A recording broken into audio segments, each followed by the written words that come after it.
presentation of Fox Sports. We are Baltimore. We are Arizona.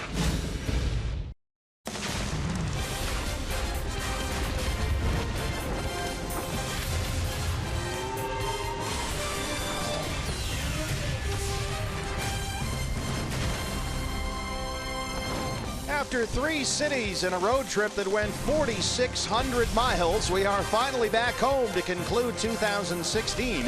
It's a 3-game visit from the San Diego Padres, our final Friday night at the ballpark this year, getting set to open up the roof in downtown Phoenix for the D-backs and the Padres on Fox Sports Arizona. And good evening from Chase Field. Welcome to the broadcast. Steve Berthume, Bob Brenly along the way. Here we go, final series of the season. It's 3 home games against San Diego. Former D-back Edwin Jackson is on the mound for the Padres, and Bob, for the Diamondbacks, it's rookie Braden Shipley, who looked pretty good Sunday in Baltimore. Yeah, pitched really good against Dylan Bundy in that final game in Baltimore. Gave up only 4 hits in his 6 innings of work. Unfortunately, one of those 4 hits was a 2-run bomb, and the Diamondbacks offense couldn't do anything against Dylan Bundy in that ball game, but solid outing by Braden Shipley. Yeah, just 2 runs on 4 hits, 6 innings, both the runs coming on the homer, so he's matched up with former Diamondback Edwin Jackson here tonight. The countdown for Gene Segura continues. He's now at 201 hits. He's only 5 behind Gonzo's record, and he is going to play tonight after having to leave the ball game yesterday with a little bit of a cramp. Yeah, we were a little alarmed at the time because Gene Segura has been such a tough guy all season. Nothing has seemingly bothered him physically all year long, but had to come out of the ball game. Fortunately, the training staff worked on him hard overnight, and this afternoon he's in the lineup, continuing to pursue Gonzo's team record. He's got 5 to go, and he's got 3 games to do it. You want to say yes or no at this point? I'm rooting for him. I certainly hope he does. Absolutely, he deserves it. So that'll be fun to watch all weekend long as we get set to go for the final time in 2016 at Chase Field. It's the D-backs and the Padres on Fox Sports Arizona. Arizona Diamondbacks baseball on Fox Sports Arizona is brought to you by CenturyLink. Switch to CenturyLink Prism TV for an advanced TV experience. Learn more at cprismtv.com. By Jack in the Box. Taste the all-new Double Jack Burger today, only at Jack in the Box. By Goodwill, where costumes aren't packaged, they are made. By Oregano's. Step up to the plate for a guaranteed home run at Oregano's, your neighborhood pizza joint, location statewide. And by your Valley Honda dealers, where you get more standard features for less money.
Arizona Diamondbacks baseball on Fox Sports Arizona is brought to you by Lone Butte Casino. Get in on big wins. By Chaz Roberts Air Conditioning and Plumbing. Choose Chaz. By Northern Arizona University. At NAU, we see possibility in every direction.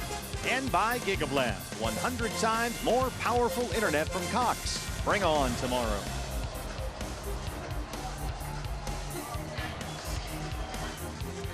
Oh, it's so good to be back home. Roof and panels open. A rookie Braden Shipley set to go. He's taking on the veteran Edwin Jackson as we play the first of three against the San Diego Padres. First pitch coming up next from Chase Field on Fox Sports Arizona.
Oh, what a beautiful night. So good to be back home. Roof and panels open, 94 and comfortable. Steve Berthew, Bob Brenly along the way. It's the D-backs and the Padres who come into tonight 2 up on the Diamondbacks with only 3 to play, meaning here, Bob, that the D-backs will have to sweep this series to avoid a last place finish in the National League West. Well, the battle for the basement begins tonight. Here's the batting order for Andy Green's Padres tonight. Travis Jankowski out in center field leading it off. Manuel Margot out in right field.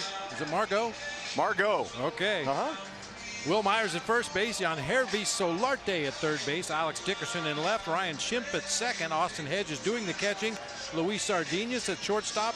And Edwin Jackson, the veteran right-hander, on the mound. Margot, just one of the great young prospects they got in the trade with Boston for Craig Kimbrell. We'll get into that over the course of the series. Your Arizona Ford starter, Braden Shipley. It'll be his final appearance this year and a chance to finish his rookie season with a 5-5 record. Yeah, that's something to shoot for here, coming off a real solid outing, as we mentioned, against the Baltimore Orioles. I mean, he was dealing in that ball game. Gave up 2 hits in that second inning, a leadoff single to Pedro Alvarez, and then the 2-run homer to Hyun-Soo Kim. Other than that, he was totally in command of that Orioles lineup. Let's take a look at the D-backs defensively. Our eye on defense, brought to you by Nationwide Vision Center. Brandon Drury in left field, showing great strides here at the end of the season defensively. Mitch Haniger in center, Socrates Brito in right. It'll be Lamb and Owings on the left side of the infield with Segura and Goldschmidt on the right side. Wellington Castillo back behind the plate for right-hander Braden Shipley. Behind the plate for the boys in blue, it's Jerry Meals, the crew chief, will have the balls and strikes. Paul Nard at first base, Ryan Blakeney at second, and Ron Kulpa, an outstanding umpire, is down there at third. One of the best. They all are. Travis Jankowski will lead it off, our final series of the season and our final 3 games here at Chase. The D-backs and the Padres.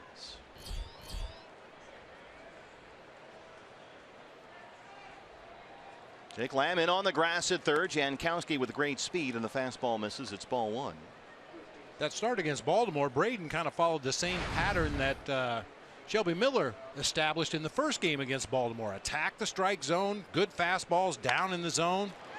Center field, Mitch Haniger's out there. It'll drop right in front of him, and Jankowski with 30 stolen bases is aboard to lead off the ball game.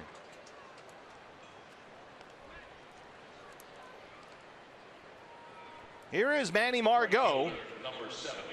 Very exciting young player. They are thrilled with what they've seen so far. 22-year-old rookie. 8 hits through his first 7 games in the big leagues, including 3 doubles and a triple. And he is an electric player out there. All part of the package that the Padres received from Boston in the Craig Kimbrell deal in November, and he wowed them in spring training. He looked terrific all through his minor league season, and now he's getting a taste of the big leagues.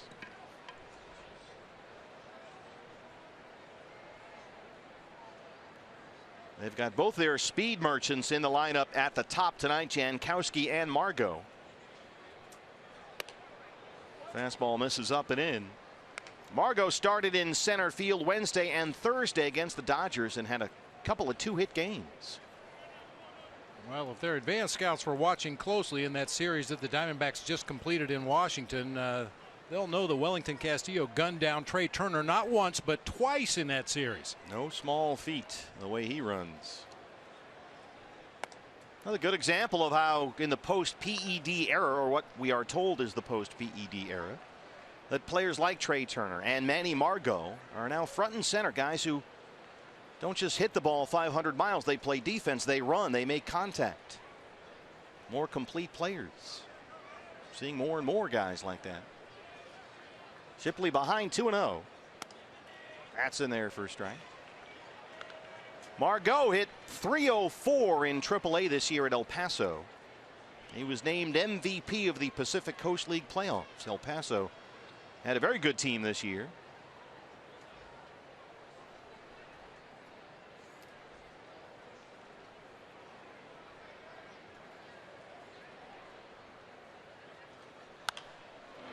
Two and two. Well, it feels nice to be hovering over my scorebook and it's not drenched.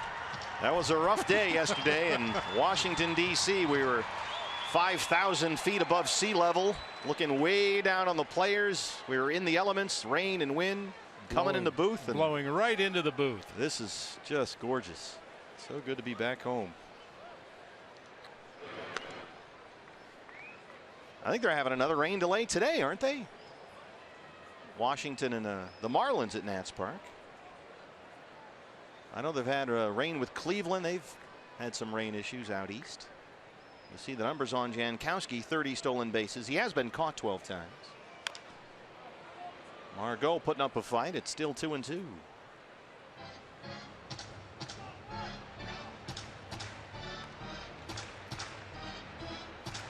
Margot is still a baby-faced kid at 22. He was nicknamed El Baby when he began his pro career because I mean, he's trying with facial hair and whatnot, but he does have a baby face. El Baby? Yeah, and they named him El Baby. That started in spring training. But he plays like a grown man. I don't think El Baby is going to stick. That one is knocked down by Shipley. He'll go to second and get one. But Margot runs very well. We'll check if Braden's okay. They do get the lead man Jankowski at second. That was self-defense out there for the rookie right-hander. We're going to check on him. That ball hit right back at him. It looked like he got a glove on it. Had the presence of mind to get the lead runner at second base. Too much time had elapsed to try to turn two. Might have glanced off that throwing arm or throwing hand the way the Diamondbacks ran out to have a look at him. Ryan DePanfilo, the assistant trainer, is out there. Looked like he was trying to indicate that it glanced off his glove and hit him in the chest. He just got the wind knocked out of him a little bit.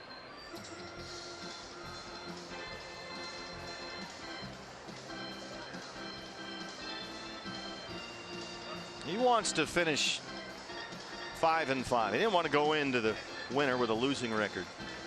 End on a good note. He pitched very well Sunday at Oriole Park at Camden Yards. Just had that one pitch to Hyun-Soo Kim that was hit for a 2-run homer, the only 2 runs he gave up in the ball game. And now he'll work to the dangerous Will Myers with 1 out and Margot at first.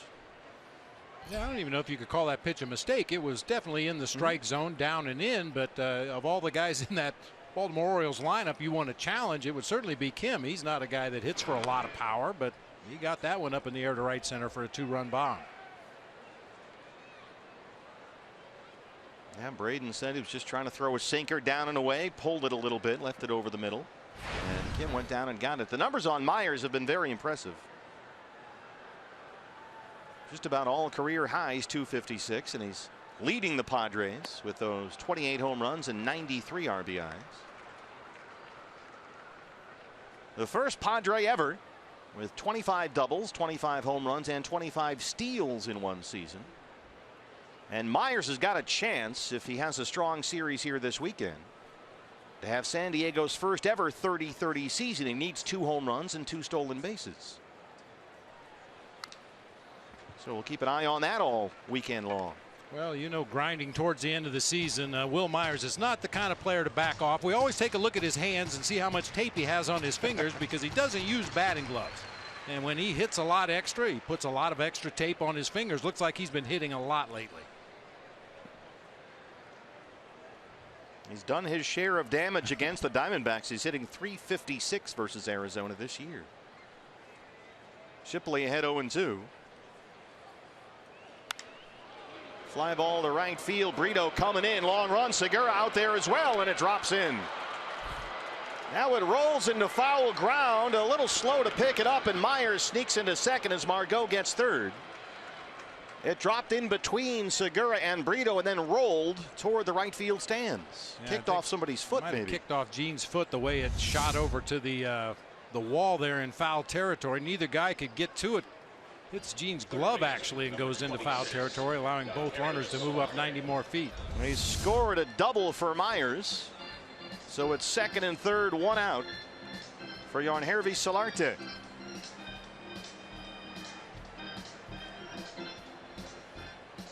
Well, for Will Myers, he'll take it. He continues to be hot here at Chase Field. His last 2 games plus that at bat, he's now 8 for his last 11 in this ballpark.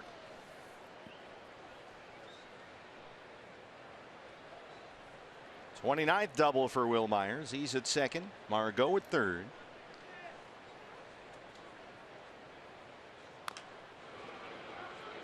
That's a foul ball. Solarte begins tonight with a 14-game hitting streak. That is a career high and the longest by a Padre this year. It's also the longest active streak in the major leagues now that Freddie Freeman's streak ended last night. And he's hit .385 during his streak, which includes the 8 games he missed in the middle of this month following the tragic death of his wife, who passed away after a long cancer fight just a few weeks ago. And how you go through that and get your 3 daughters taken care of and deal with funeral arrangements and process the loss of a 31-year-old is just too much to even comprehend. Oh, it's you can't even think about it. He had to leave the team, fly back to his home in Florida, attend to funeral arrangements, and make sure his 3 little girls were okay. And the Padres have done a tremendous job of rallying around Solarte. And through it all he's done is hit. Yeah, you mentioned the 14-game hitting streak. You go back a little further. His last 21 games, he's hitting nearly .370 with 8 extra base hits. He's driven in 17 in those 21 games. Having the best season of his career, he's established himself as their everyday third baseman. Arrived from the Yankees as a utility man. 2-2. There's the Braden Shipley curveball. Braden 4-seam, 2-seam, curveball, changeup. Changeup's always been his best pitch, but that curveball's become more and more frequent as we've seen him at the major league level. He's doing a much better job of mixing things up.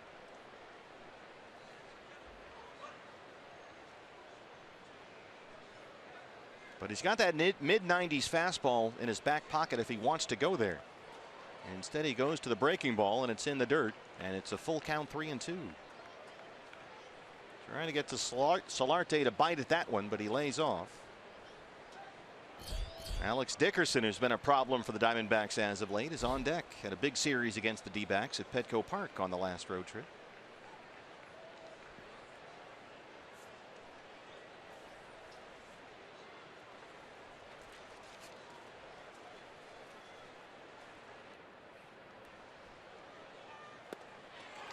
There is the Shipley changeup. That's always been his best pitch, and he came up with a beauty right there.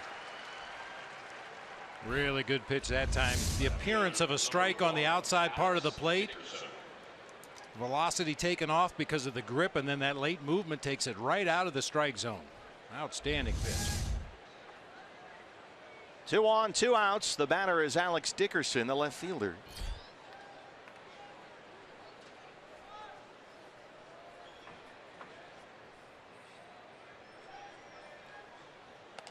I like that term, the appearance of a strike. Larry Rothschild, the pitching coach for the Yankees now, at the time was the pitching coach for the Cubs, and he used to talk about that all the time.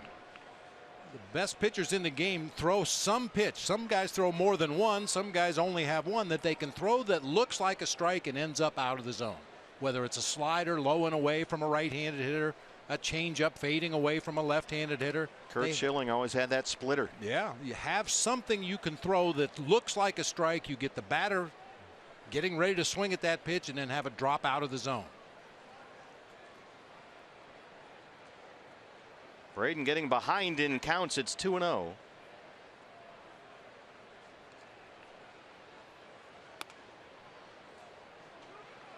Went back to the changeup. That's how he started Dickerson off, and now it's 3 balls and no strikes. You've got Ryan Schimpf on deck, and already a 20-pitch inning for Shipley.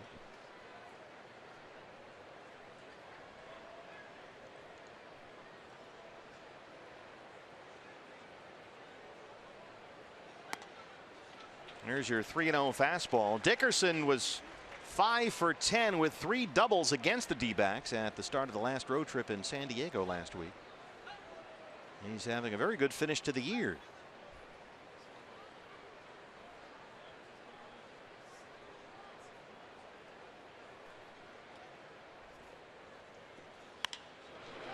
Center field, Mitch Haniger. Good job by Braden Shipley. Second and third, 1 out, and he leaves them both there. Diamondbacks coming up against Edwin Jackson.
And the Diamondbacks, your Arizona Ford starter for San Diego is the former D-back Edwin Jackson. He has split this year between the Marlins and the Padres. He worked only relief in Miami. He's been strictly a starter in San Diego, and all told, 5-6 with a 5.77 ERA. Edwin Jackson tends to be really good or really bad. He may be the ultimate example of that, in fact. Coming off a real solid outing against the Giants, went 6 innings, gave up only 4 hits and 2 runs in that game. He did walk 5 Giants hitters. Gene Segura leads it off.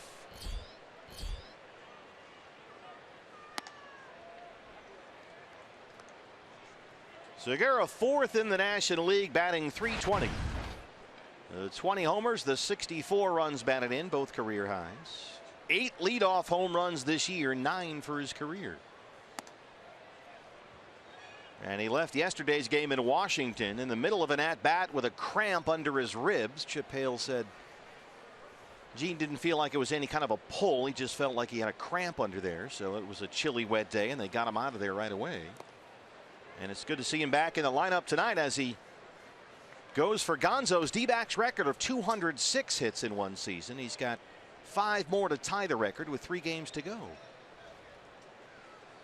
And I said it earlier, he's a tough guy. He has played every day this season. He's thrown his body around on defense. He's on base all the time, sliding, running. He has really abused his body this summer, but you know there's no way he would miss the opportunity to break Gonzo's record. You bet. Leading the National League with those 201 hits. The only National Leaguer this year with a 200 hit season. Houston's Jose Altuve and Boston's Mookie Betts, the only other players in baseball with at least 200 hits. Segura ahead 3-1. A leadoff walk. So no hit right there. Gonzo's record is safe for the moment. Let's take a look at the lineup for Chip Hale's Diamondbacks as Jake Lamb steps up. Yeah, it looked like Gonzo was happy he didn't get a hit there. Gene Segura on at first base after that leadoff walk. He'll be playing second. Jake Lamb hitting second, playing third base today. Paul Goldschmidt over at first. Wellington Castillo cleaning up, doing the catching. Brandon Drury in left. Chris Owings at short. Socrates Brito in right. Mitch Haniger out in center field. And Braden Shipley, the righty, on the mound. Well, with 8 leadoff homers this year, it makes perfect sense that Jackson, who's very susceptible to giving up the long ball, would be careful with Segura to lead off the ball game. Padres have the shift on for Jake Lamb. 250. Got to get Jake that 30th homer. He starts today at 29 home runs, 91 RBIs. Third baseman Solarte behind the second base umpire Ryan Blakeney.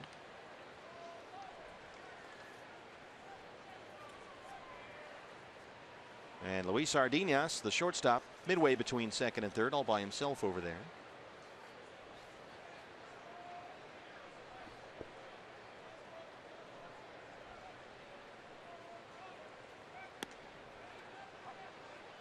Fastballs in there for a strike, and it's 1-1. As you might expect with a veteran like Edwin Jackson, he's got a full arsenal of pitches out there. He can throw a 4-seamer. He'll try to throw a 2-seamer. Doesn't really have a lot of sinking action. Throws a hard slider, a curve, a changeup, and anything else he can invent while he's out there.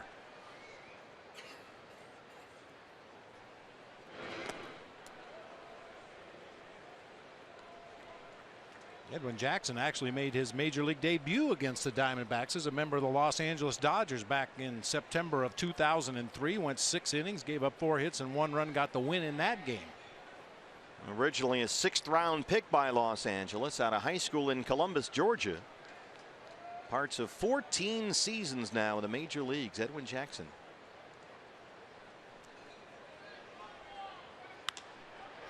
Fly ball headed toward the left field corner. Dickerson's over there, and he's got it in foul ground. Segura will tag up and head for second, and he's in there. Our eye on defense for the Padres, brought to you by Nationwide Vision Center. Yeah, we just saw Alex Dickerson track one down over near the left field line. Could be in left field. Travis Jankowski in center. Manny Margot in right field. Solarte and Sardinhas on the left side of the infield with Schimpf and Myers on the right side. Austin Hedges doing the catching tonight for Edwin Jackson. Austin Hedges, another outstanding Padre prospect. He's played mostly this year in the minors. We saw him a bit last year. So Segura in scoring position, 1 out for Paul Goldschmidt, who's hit safely in 9 of his last 10 games, including 3 home runs against these Padres last week in San Diego. Lays off a high fastball and it's 0-1. Yeah, about the time we were wondering out loud if Goldie was ever going to hit another home run, he hit 3 in 2 days. And they were not cheapies either. He launched those upper tank in left field to Petco, one into the bullpen in left center. He's done a lot of damage against San Diego this year. Down 0-2. That's the Edwin Jackson slider.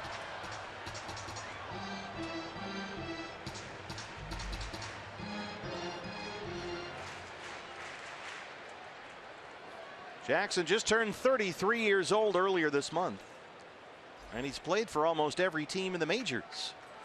The Dodgers, the Rays, the Tigers, the D-backs, White Sox, Cardinals, Nationals, Cubs, Braves, Marlins, and now the Padres.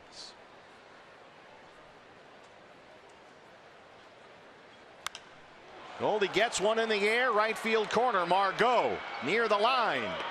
And he's got it in fair territory. Segura will tag up again and head for third. Well, time now, BB, for your Valley Honda dealers. Key to the game. Well, against Edwin Jackson, based on my experience of watching him pitch over the course of his career, you just really have to bide your time. He can be very good early in a ball game and then will bump up against that one bad inning like we've seen a lot of D-backs pitchers do, even in an at-bat. The word is he will give you a hittable pitch every time you step into that batter's box. It may only be one hittable pitch, but be ready because he will give you something to hit. Segura and Solarte jawing back and forth at third base. You saw Edwin Jackson looking over there and smiling a bit. And they're still going back and forth. Here's Wellington Castillo.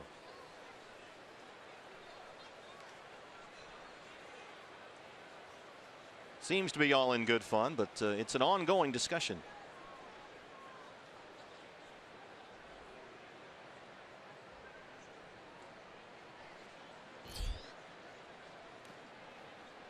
Welly this year hitting .265. The power has not been there like it was in spurts last year. He's got 14 home runs. He had 10 homers the first half of this year, but he's homered only 4 times since the All-Star break.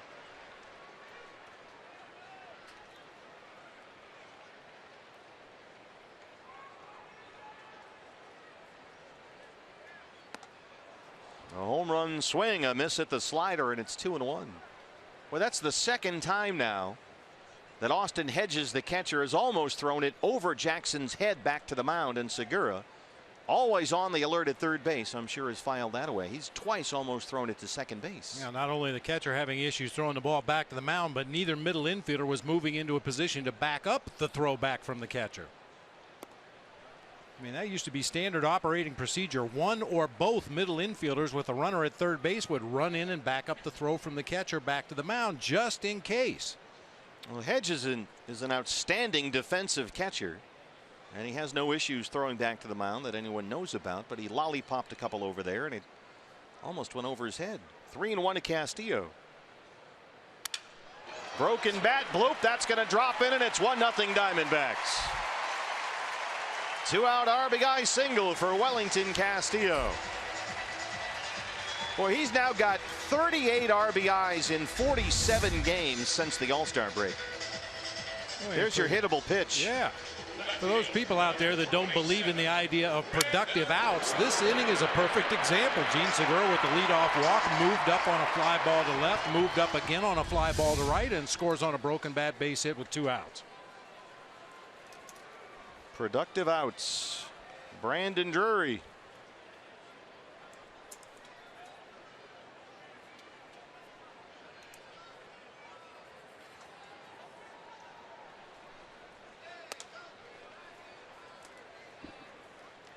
Brandon .275. He's got 15 homers. By the way, we should, before we forget, pass along. There has been a scoring change. You'll recall that ball that Will Myers hit for a double in the top half of this inning that went off Gene Segura's glove and rolled into right field foul territory. That's now been ruled a single and an error. So it's a single for Myers and E4 on the play. The error charge to Segura. So Myers still with only 28 doubles. Braden Shipley with as many runs of support in this game as he got in the entire ball game at Baltimore. It's a good start. Yeah, Dylan Bundy was really throwing well that day against the D-backs. They couldn't get much going against him.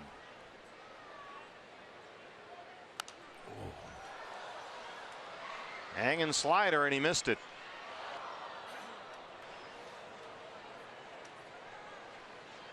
Branded on the last road trip, San Diego, Baltimore, and Washington, D.C. And 4 doubles and 3 runs batted in. And he's had a pretty good second half to the year after a summer-long slump. There was one point we were in Philadelphia, and he got sent to the minor leagues and was back after only 2 or 3 games. Swing and a miss, and that's another Jackson slider. But the Diamondbacks strike first. They lead it 1-0.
The Diamondbacks as we head to the top half of the second inning. Time to take a look at this day in baseball history, brought to you by Geico. We go back to 1972 on September 30th. Roberto Clemente hits a double off John Matlack for his 3,000th career hit.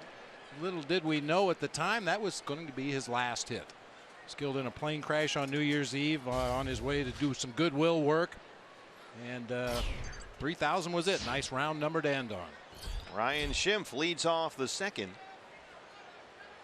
And we always tell that story about Neil Walker, who grew up in the Pittsburgh area, the former Pirate, now Met. His father, who had played with Clemente briefly, was supposed to be on that flight. And Roberto said, no, you stay here and enjoy New Year's Eve with your family. You've worked hard to load up the supplies and gather everything together and get them on the airplane. And so Neil Walker's father stayed behind, and that was that.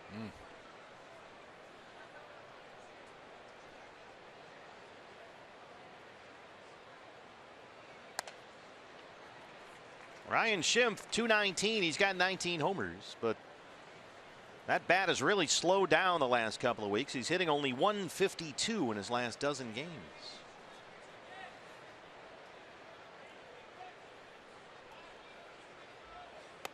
I think Ryan Schimpf is struggling a little bit from overexposure.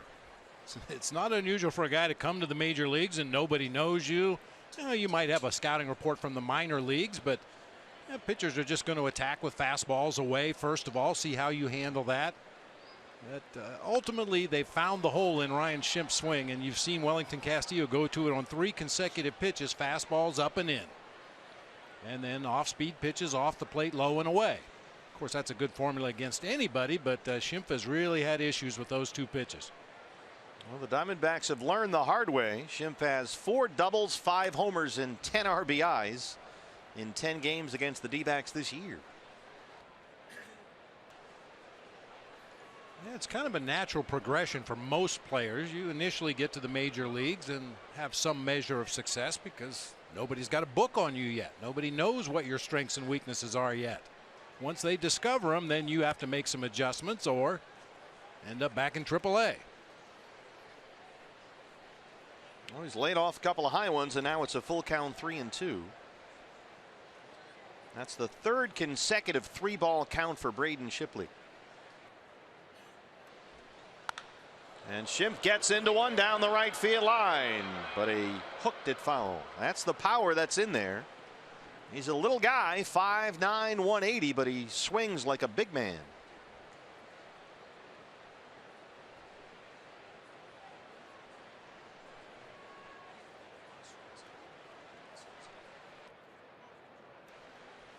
Big loopy curveball missed up, and it's a leadoff walk. Yeah, I mentioned the holes in Ryan Schimpf's swing, and Braden Shipley trying to attack. Look at all those pitches up and in. Unfortunately, left that one up a little bit too high. Big breaking ball at 82, missed the top of the zone, but very apparent where they're going to try to attack him tonight. So Schimpf's at first to start the second. Here's the catcher, Austin Hedges. Just 6 games with the Padres this year. He's 2 for 17. Is an outstanding defensive catching prospect. 24 years old and had a very good offensive season AAA this year. Curveball got away from Shipley, and he's missed up a few times lately.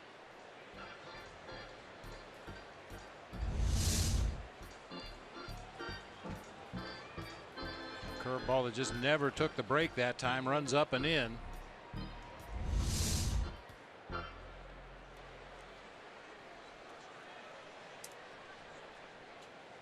Braden's got to settle down a little bit. 18 strikes and 14 balls.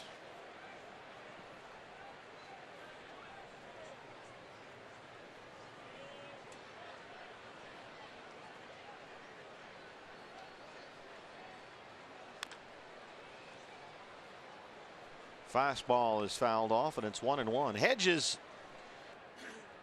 at AAA El Paso, .326 this year and 21 home runs. Played the entire season in the minors.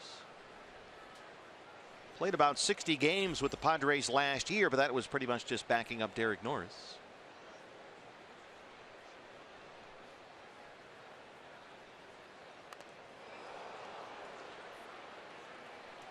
Got him on the hand.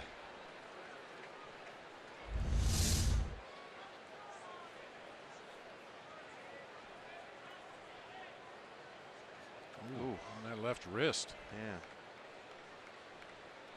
Hedges appears to be okay. Trainers haven't come out of the Padre dugout.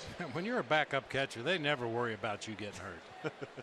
Well, he's a backup for now, but he's likely the future of the catching position for the San Diego Padres. Here comes Mike Butcher. He's not liking what he's seeing either. Shipley's getting a little erratic out there. A walk and a hit batter to start off the second.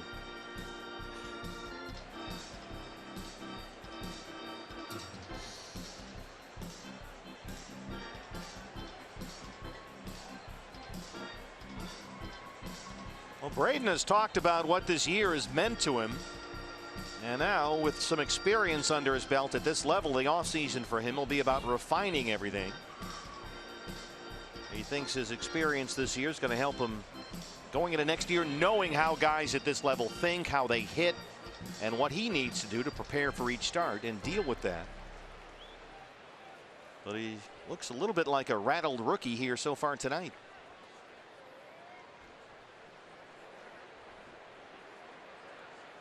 The shortstop, Luis Sardinas. Padres with 2 on and nobody out. Diamondbacks lead at 1-0 on a Wellington Castillo RBI single. Fastball's in there for a strike, and it's 0-1. Sardinas, 229 and 4 home runs. Acquired by the Padres in the middle of August from Seattle for a player to be named. Schimpf is at second, and Hedges at first.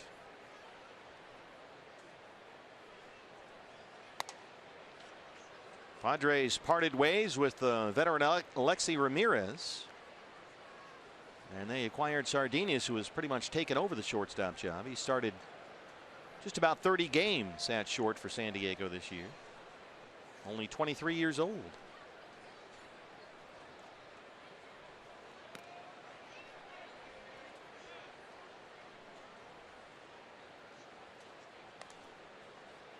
He hasn't been able to get the curveball enticing enough either to throw it for a strike or get guys to chase. He's thrown a couple of really good changeups, but now he's losing command of the fastball. And he's behind 2-1.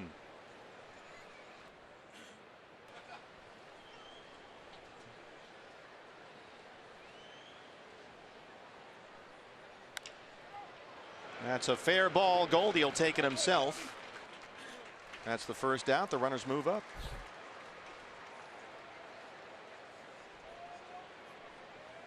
And the batter is the pitcher, Edwin Jackson. Pitcher number 33, Edwin Jackson.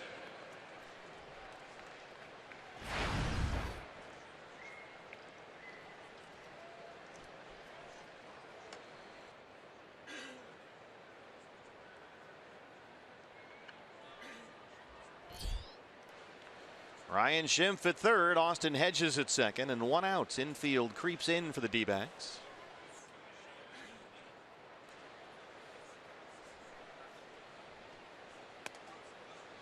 Fastballs in there for strike 1.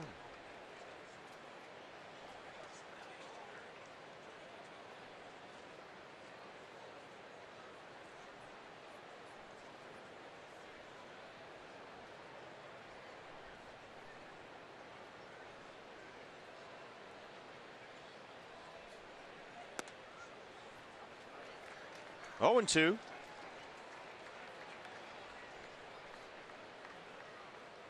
Braden at 40 pitches, but only 23 for strikes.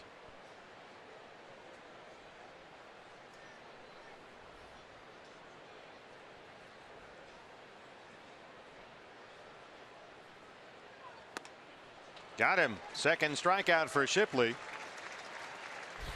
And that's a very big out, number 2. Here's the leadoff man, Travis Jankowski. Jankowski singled to begin the ball game. Second and third, 2 outs.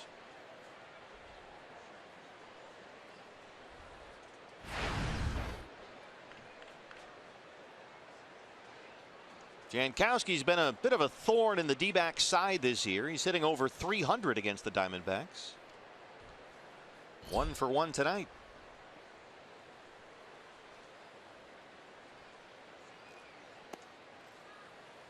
First pitch curveball. Can't throw it for a strike, and it's 1-0.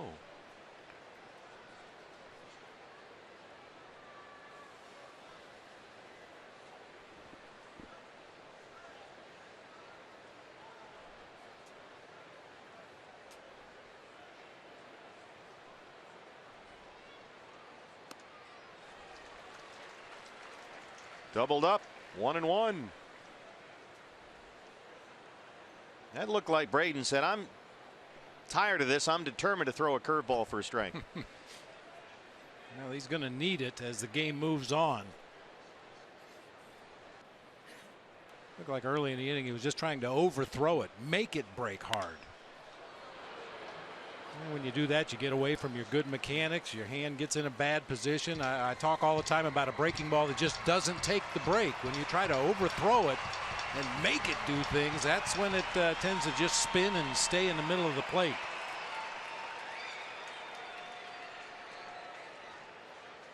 Well, he had second and third, 1 out in the first, and stranded both runners. Can he do it again in the second? Went right back to the breaking ball. 2-2 on Travis Jankowski. Top 1, it was Margot at third, Myers at second with 1 out. He struck out Solarte, got Dickerson to fly out to center, and stranded both runners. Now he's got Schimpf at third, and Hedges the catcher at second. 2-2 on Jankowski.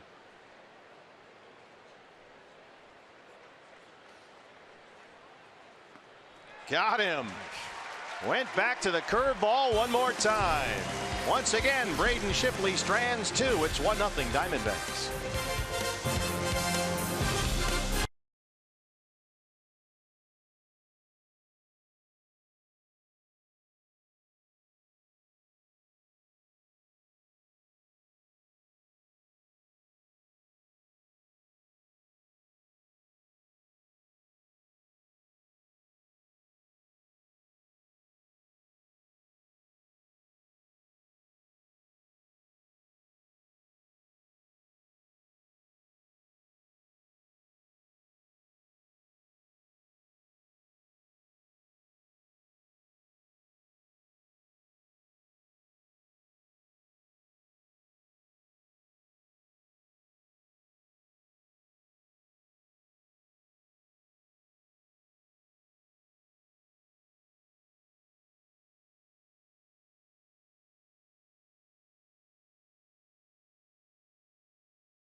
Bottom of the second. Hey fans, tomorrow college football doubleheader. It's on Fox. It starts at 1:30. Oklahoma and TCU gets you going. Then at 5:30, it's ASU and USC, all streaming live on Fox Sports Go. Sun Devils trying to keep that ball rolling. There he is, Gonzo, hard at work as a special assistant. He's just swamped right now. And the reason we are showing Gonzo is because today, before the ball game, the Luis Gonzalez Award was handed out, and the recipient was Chris Owings. Yeah, congratulations to CO. The award is given to the player who best exemplifies the talent, spirit, and heart of the D-backs legend, both on and off the field. And the thing that makes it so special is that it was voted on by Chris's teammates. And he sends that one to the right field corner, and that's a foul ball in the bullpen. So the players are the ones who decide who wins the Gonzo Award, and this year it's Chris Owings. Well, I think all things considered, the position change to center field early in the year, and how amazingly well he adapted to that and continued to play solid baseball, then eventually finding his way back into the infield in his comfort zone. I think his teammates appreciate what Chris Owings has gone through this year, and also what he went through last year, trying to play through that shoulder injury, but 100% healthy this year, and he's playing like it. Hitting .278 with 4 home runs. My concern is for Gonzo. I mean, he looks overworked. This special assistant job is clearly getting the better of him. He just doesn't have a minute to breathe. He needs a staff. Like you have a staff, he needs a staff.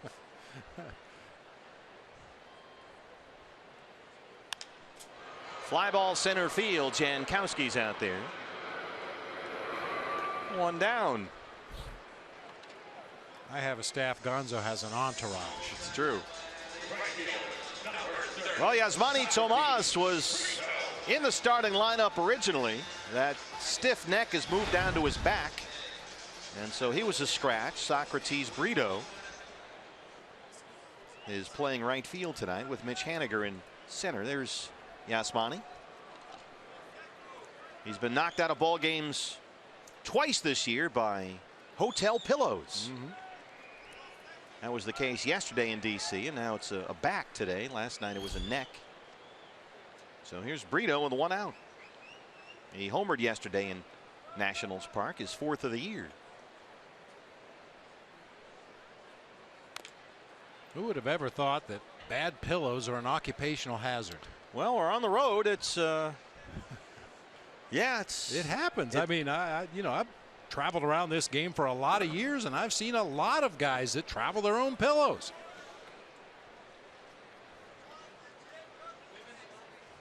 It's knocked Yasmani out of the lineup a couple of times this year. And same thing happened to David Peralta earlier this season. He injured himself, I think, sleeping late one morning.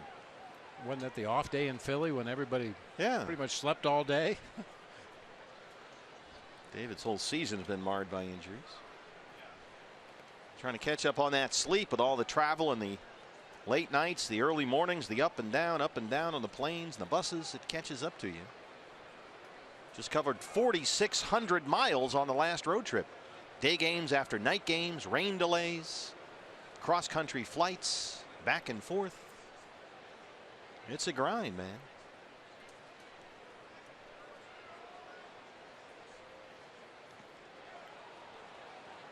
Edwin Jackson's slider's been pretty effective for him so far tonight. That's his 2nd strikeout. And with 2 outs, here's Mitch Haniger. Hey fans, a home run tonight means a free Jumbo Jack tomorrow at participating Jack in the Box locations with the purchase of a large drink.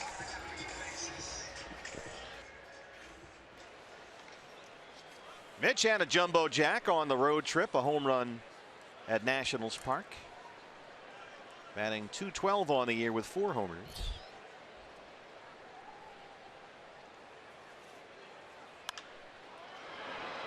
Easy fly ball for Manny Margot in right field. And Edwin Jackson works a 1-2-3 second. We're going to talk science of baseball when we come back.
Science of Baseball program was established along with Chase at Insight, and it was designed by University of Arizona professor Ricardo Valerdi, who's here with us. Nice to see you. Thank you for having me. Tell us about how you got the idea for the Science of Baseball, because this has become a tremendous program and a lot of kids are involved. Well, it was about reading Moneyball and seeing the connection between math and baseball, and then bringing that to middle school kids in Arizona. And is this popular with the kids? Absolutely. It hits a home run, pun intended. Nice. The real sweet spot for the program is 5th through 8th grade. And the Diamondbacks and Chase and Insight have supported the program in the last 4 years, and we've taken it statewide. So this is a great way to get kids interested in math and baseball. Hello. It's a win-win. Yeah. You got it. Academic performance, the improvement of academic performance while translating the American love of baseball into an appreciation and understanding and a passion for the sport. Well, Myers just misses that one. So I see over 200 Arizona schools have participated. This year, 112 teachers were taught the program to take it into over 60 schools. Now, how do you get the teachers involved as well? We reach out to teachers who are interested in putting something innovative in their classrooms, and also teachers who may think that baseball may help them get over the hump on some hesitation about math. Kids who may be intimidated by it. Really? Yeah, I know. Hard to believe. Yeah. So just to make it real, make it hands-on, kinesthetic. So what's an example of something that you might present to a youngster here? We teach the kids about geometry, and when the ball makes impact with the bat, just like that. And the glove, there's Goldie. So reaction time is important, physiology, angle of trajectory. How the ball comes off the bat is critical. So if you want to hit a home run, you got to figure out, hey, is the ball, am I hitting it hard enough, but am I hitting it high enough? Launch angle. You got it. And one of the new sabermetric terms we've heard a lot of in recent years. Now, we don't have the stats on your opening pitch, but we do have the video. Yeah, so my colleague Dante Loretta, he's led the OSIRIS-REx mission, and the whole point of that mission is to fly to an asteroid and collect a sample of dust, and that's exactly what his first pitch did. Oh, wow. Here it is. Got Kyle Jensen catching. Yeah, there's some dust. There you go. That's a good 2-strike pitch. Maybe you can get a hitter to chase that with 2 strikes. Except OSIRIS-REx is going to travel millions of miles. Ooh. Not 60 feet 6 inches. Actually, he was in front of the mound on that one. All right, now we may need a college degree to figure out how this inning just ended. Jerry Meals is out there with Andy Green, the Padres skipper. He's telling Andy Green that Solarte's foot was on the plate, and therefore he's out. All right, let's take a look. Trying to bunt. Yeah, foot is on the plate, at least from that angle. All right, Richard, Ricardo, we'll sort this out, and we'll be back with you right after this.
Braden Shipley, the pitcher, leads off the bottom of the third against Edwin Jackson. One more look at Jerry Meals calling Yangervis Solarte out on that bunt attempt. And watch the plate umpire. Immediately signals foul ball and out. Well, Solarte's left foot was clearly out of the batter's box on home plate. We called that on Dave Roberts once when I was managing. He did a very similar thing out of the left-handed batter's box to get an angle on the bunt. He stepped over and was completely out of the batter's box and was called out just like Jerry Meals called out Solarte right there. That's a fair ball. Solarte, long throw. What a play. Yangervis Solarte gets a measure of revenge. A tremendous play at third to lead off the bottom of the third. A lot to enter into the computer there on the physical part of this game. Running into foul territory, throwing back across his body, close enough to the bag for Will Myers to stretch out and get the out. We're back with Ricardo Valerde from the University of Arizona, who helped design the Diamondbacks STEM program, the science of baseball, which was celebrated before the ball game today as Gene Segura steps up. Yeah, a whole bunch of kids down on the field, some teachers, some programs. Tell us about that. So we had a parade of about 4,000 students and teachers who have participated in the Science of Baseball program. And during the game, we have about a dozen or so interactive stations and demonstrations from different schools, robotics, pitch acceleration and reaction time stations, so things that get people engaged with hands-on activities. It sounds like some of these kids are going to become not mathematicians but maybe scouts and GMs. Absolutely. There are a lot of jobs that require technology and engineering know-how on the ball club.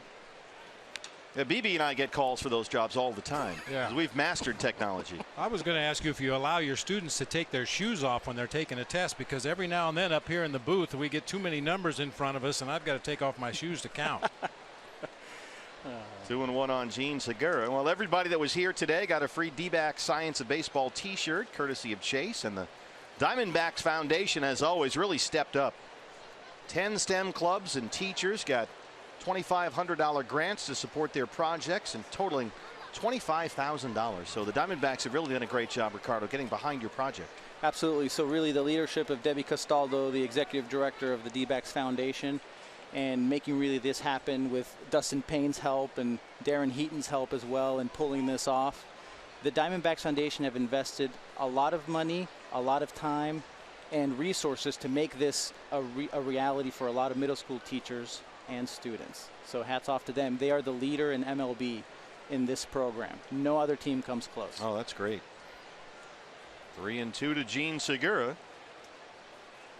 Trying to catch Gonzo's D-backs record of 206 hits in a year. He's at 201 right now. So I saw you showed me a picture during the commercial. You guys are launching water balloons with the help of Baxter down at Salt River. I saw all kinds of contraptions you've rigged up. What's going on there? These guys really are engineers, not just mathematicians. That's right. So part of the scientific method is pulling off an experiment, and with Baxter's help, we've been able to demonstrate how the angle of trajectory can lead to a home run, the optimal angle of trajectory, that is, for baseball. It's typically around 30 to 35 degrees with a little backspin on it. Well, that's become more and more prevalent with StatCast now. We've had StatCast information the last couple of years. Have you guys utilized StatCast at all? Absolutely. So there's two ways to figure out the answer to that question, what the optimal angle of trajectory is. One way is to perform an experiment like you saw in the photo with Baxter. Another way is to look at the data from StatCast and figure out what are the average angle of trajectories of these home runs nowadays. Where were you when I was taking math? I mean, that would have been fun. Oh, yeah. Might have actually paid attention. Hard to shortstop, right to Sardinas. And that's the second out here in the third. We're talking with Ricardo Valerde from the University of Arizona, who has been so instrumental in the Diamondbacks Science of Baseball program. Here's Jake Lamb. It would seem like this is a perfect time for your program because of what Major League Baseball has done over the last couple of years with the emphasis on sabermetrics and different ways of evaluating players other than the standard measurements that we've always used. It would seem to be a perfect marriage of your program and the game of baseball where they're at right now. That's right. So there's a lot going on during the game. It really speeds the game up if you understand what's going on. And there are different layers of analysis. There's physics, there's physiology, and there's psychology. And if the students come to the ballpark with that appreciation, it makes the game much more interesting when you're trying to see the strategies. So the shift going on right now, the students would know. We have a left-handed batter up. He's got tendencies. We look at a spray chart. We can scout him. They understand why the fielders are standing that way. I love this idea. This is tremendous. Oh, I think it's great. Yeah. I mean, we always encourage our fans to keep a scorecard, but this is way above and beyond just keeping a card. A lot of data. Is it data or data? I can never keep that straight. It's data. And data is singular. Yeah. Nice. As opposed to the Star Trek character that our producer Brad the Big Dog Weimer loves so much. 2-0 on Lamb. How about spin rate? We hear a lot about spin rate and curveballs. Are you guys able to measure that at all? Yeah, we love that. So TrackMan and PitchFX, we show the students that data, and they begin to understand. I have a beach ball somewhere, and we use beach balls to demonstrate how great different idea. spins, different curves move around, and that's a really nice way to appreciate movement. Just missed inside with a hard fastball, and it's 2-2 on Jake Lamb. Oh, there you go. You got your nice. prop right here. I might have been able to hit that a little more often. Oh, it's got the Science of Baseball logo on it. Yeah. I can see how that would be much easier to demonstrate to a student, you know, the different rotation on different pitches and what it causes the ball to do. Can you give us a little demo of what's one thing you might have come up with here? Yeah, so what about a knuckleball, huh? No spin. Oh, nice work. That's the Tom Candiotti special. Seams on that are a little low, though. Yeah. Back-to-back 3-2 counts for Edwin Jackson. He's retired 6 in a row.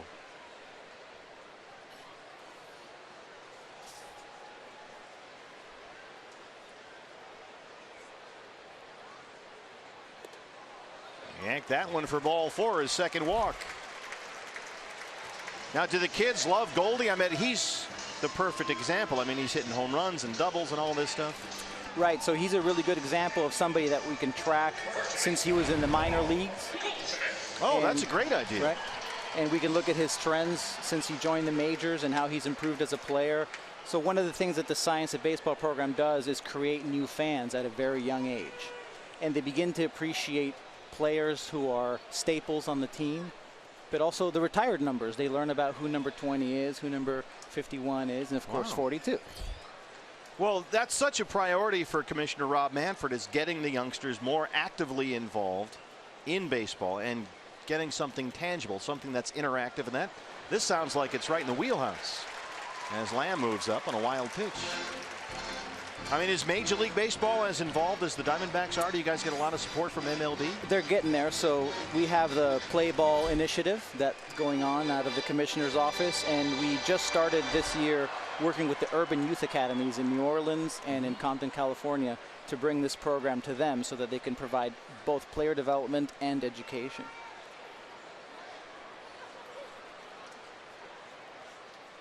One and 0 to Goldie. Lamb at second now.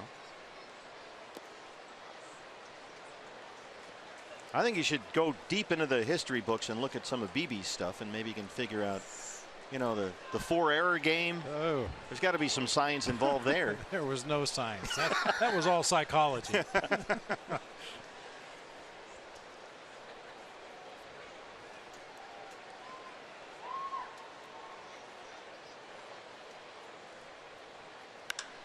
Drives this one deep to center field.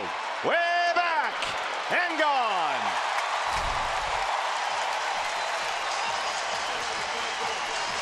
Number 24 for Paul Goldschmidt. And the Diamondbacks have a 3-0 lead.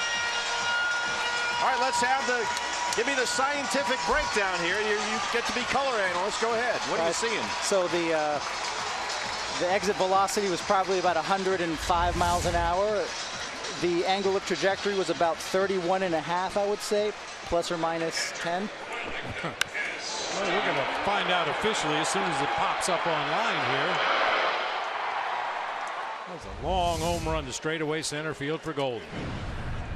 Jumbo Jack, a free Jumbo Jack tomorrow with a purchase of a large drink from our friends at Jack in the box, a 2-run homer for Goldie, his 24th, and it's 3-0. Here's Wellington Castillo. Boy, we had you in the booth at the perfect time. He's called the exit velocity 105.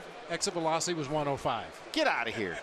Wow. The launch angle was 26 degrees, so you gave yourself a 10-point window there, so you're well within reason. I couldn't tell from this angle because there was a little bit backspin on it. That's amazing. Total of 435 feet. There we go. The math aside, do you find in talking with some of the kids that they're into baseball more so because of this? I mean, do they have favorite players? Like suddenly a kid who didn't know much about baseball becomes a big Goldie fan or something like that? Yeah, absolutely, because they see him on TV. I mean, there's 81 opportunities to turn it on and learn about what's going on in the game. And looking at your scorecard, by the way, we also teach the kids how to use the scorecard, which is a long-lost art. Oh, tell me about it. Yeah. I'm still trying to figure it out. That's great. I wish more fans did that. Have you taken the next step with your program and started to play fantasy baseball? Oh. Well, you definitely teach them about probability and statistics. And so they learn about all the uncertainty associated with some of these outcomes, and they begin to appreciate that in baseball you only have to be successful 3 out of 10 times as a hitter, and that's considered quite good. That's a good lesson in life. You're a Hall of Famer if you fail 7 out of 10. Yeah.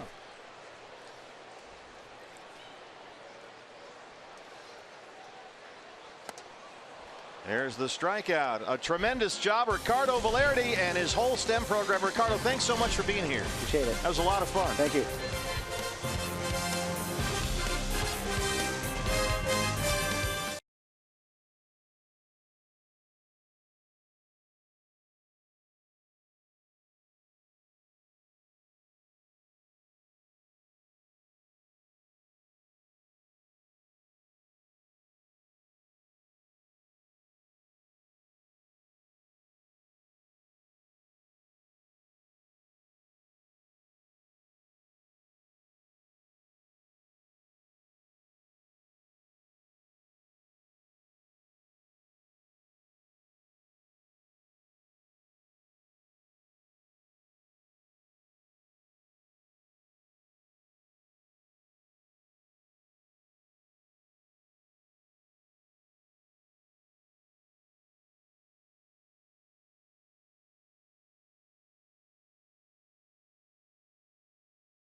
Fans, the 2017 schedule is now available, and you can become a D-backs season ticket holder.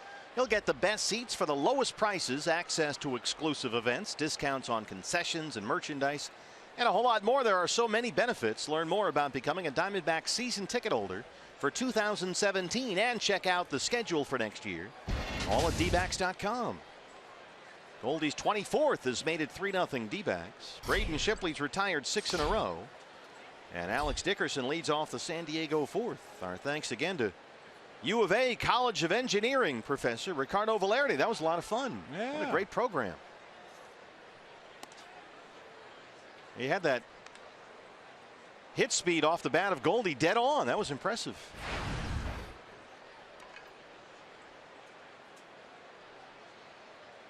Associate Professor of Systems and Industrial Engineering. That's some big time stuff right there.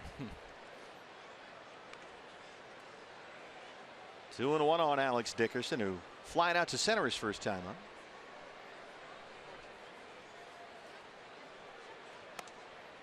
Well, for those of you like us that are probably a little too old to be in the program, if you're interested in the physics of baseball, there was a tremendous book written called The Physics of Baseball by Robert K. Adair, Sterling Professor of Physics at Yale University.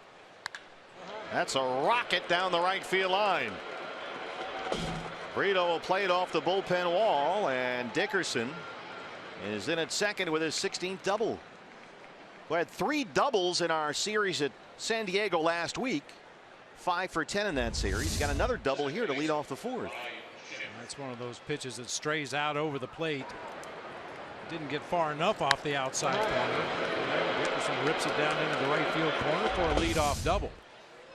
Yeah, just to finish up the thought on the physics of baseball, Robert Adair talks about things like why a pitch curves, you know, the way the seams build up air in front of the baseball and cause it to move different directions depending on the rotation. They talk about corked bats and the effect that has on a batted ball. Humidity, the effect of humidity on a batted ball. All kinds of little tidbits that come up in the course of a baseball game many times over the course of a season, and they explain them in occasionally terms I could understand. You went to Ohio U. You know what you're doing. Ryan Schimpf walked in his first plate appearance against Braden Shipley, and he's ahead 2-0 here.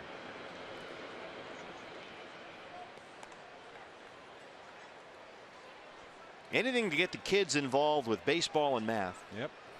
That's a winner.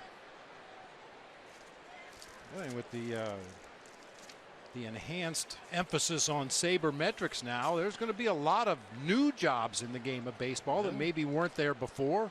Absolutely. Different divisions or branches within an organization. And yeah, if you love the game of baseball and have a knack for math and physics and all that other good stuff, you might find yourself with a very lucrative job someday. And a great job by Debbie Castaldo and the Diamondbacks here. The D-backs Foundation and Chase presented 10 STEM clubs and their teachers with grants of $2,500 to support the projects. $25,000 handed out to support the Science of Baseball program. This is hit a long way, and that one's going to go. Ryan Schimpf, there's that power. It's way out of here. His 20th of the year, and it's a 3-2 ball game.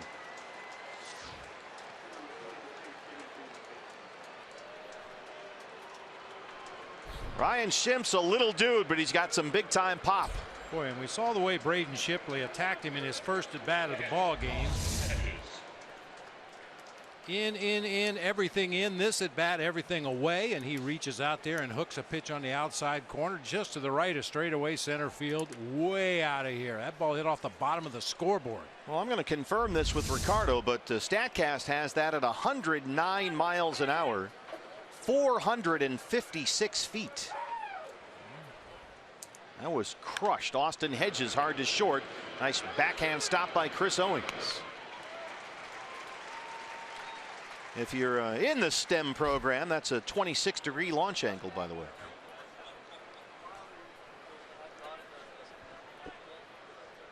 .456 feet for Ryan Schimpf. Luis Sardinus, the shortstop. The long ball keeps biting Braden Shipley. That's been one of the big problems he's had this year. That's the 14th home run he's given up this season, and this is just his 13th game.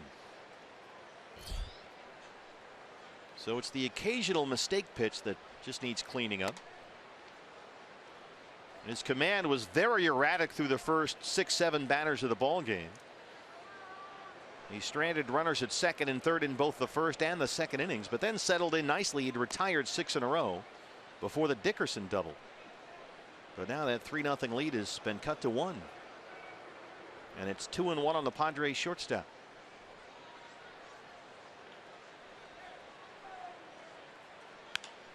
Slaps it the other way, foul.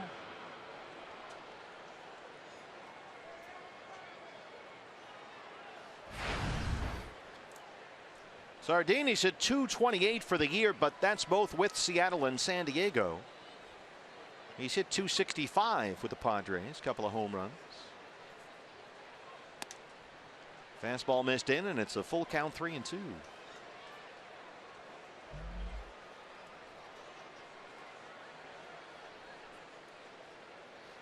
The pitcher Edwin Jackson on deck.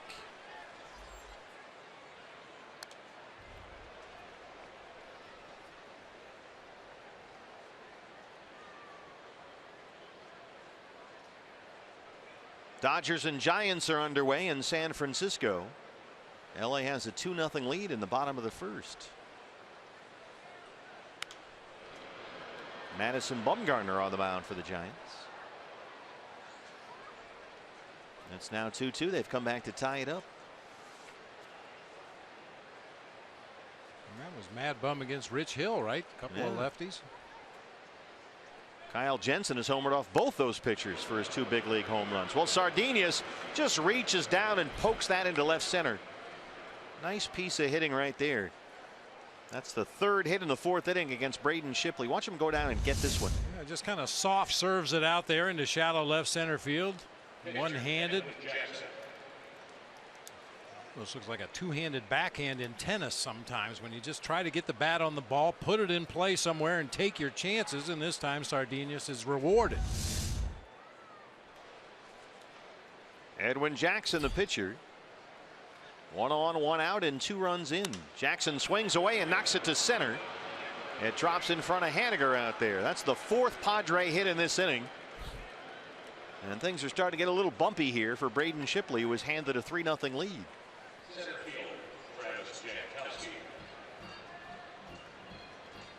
Here comes Mike Butcher. Being told in that Dodgers-Giants game that Yasiel Puig with an RBI double in his first at bat against Madison Bumgarner since the "Don't Look at Me" incident.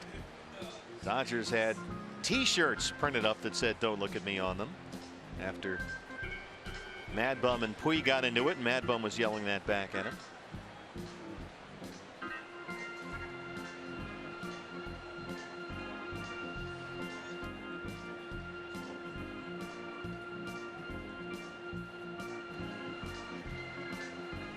Well, this should come as no surprise with the young pitching staff that the Diamondbacks have run out there pretty much all season long, but that was mound visit number 486 on the season for the Diamondbacks. A commanding lead. Number 2 is at 408. You know, you got 500 mound visits. That's a bad sign for the pitching staff. Usually. Sardinius is the runner at second. Jackson at first. Travis Jankowski has singled and struck out. He's 1 for 2. Shipley at 70 pitches, only 43 for strikes.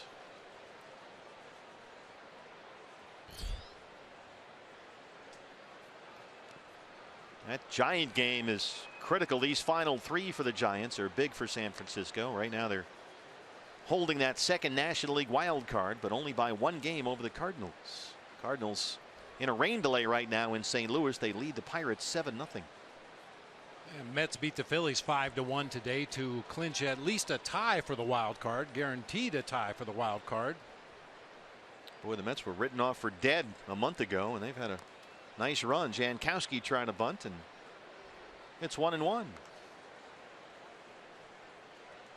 Now your National League division winners, the Nationals, the Cubs, and the Dodgers. And right now it would be the Mets and the Giants with the 2 wild card spots.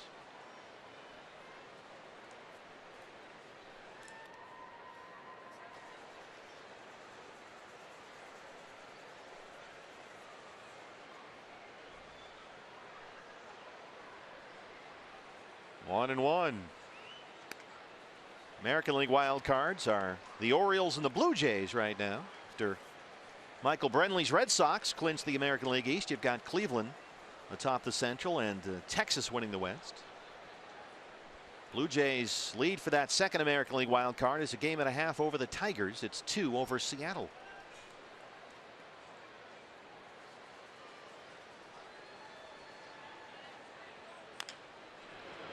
Shipley's got this one, goes to second for 1, and Segura records the out, dropped the ball on the transfer, says Ryan Blakeney.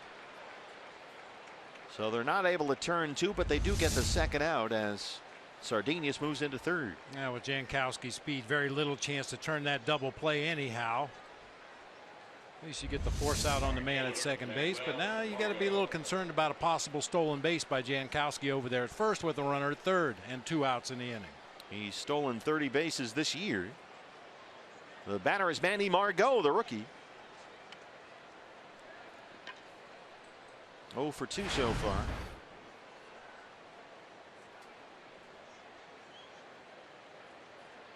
Margot with 8 hits through his first 7 big league games, including 3 doubles and a triple. Sardinius at third, Jankowski at first, and 2 outs.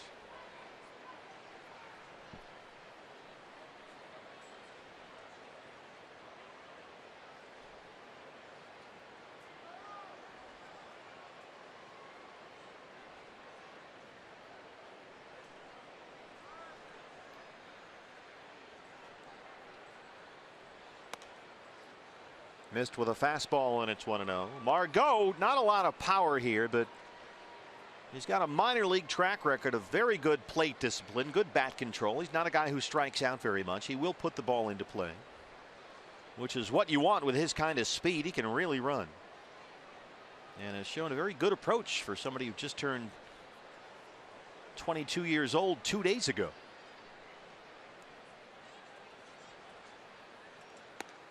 Well, and all those things will play well at their home ballpark, Petco Park. I think the Padres have learned through some mistakes that loading up on power hitters is probably not the way to go in that ballpark. 81 games a year. You need defenders in the outfield that can cover ground, make defensive plays, can run the bases, put the ball in play, take advantage of the big dimensions there at Petco.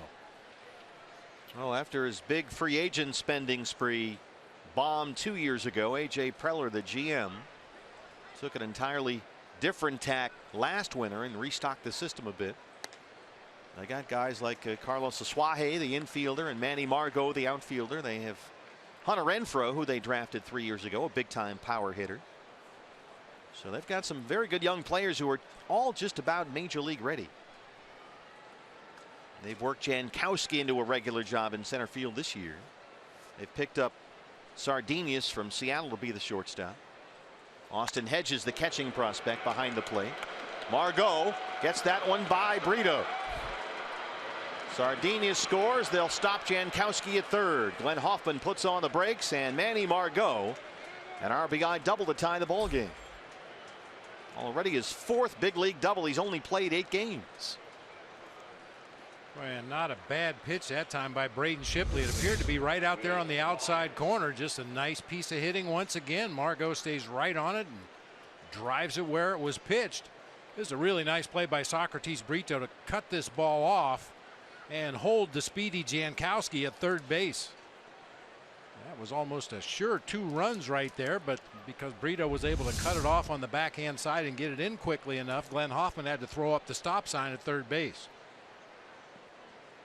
The 5th Padre hit in this inning against Braden Shipley. The bullpen will get busy as Will Myers steps up.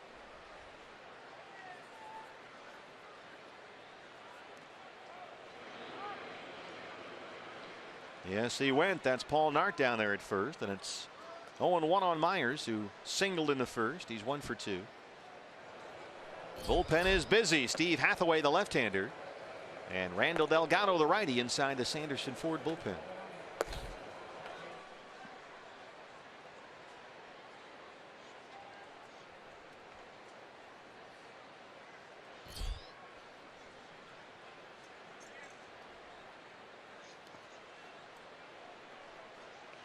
Braden Shipley has not looked comfortable out there at all right from the get-go tonight. Just hasn't had good command. He's struggled with his control. He's thrown a lot of pitches. 80, only 49 for strikes. He just hasn't looked at ease out there.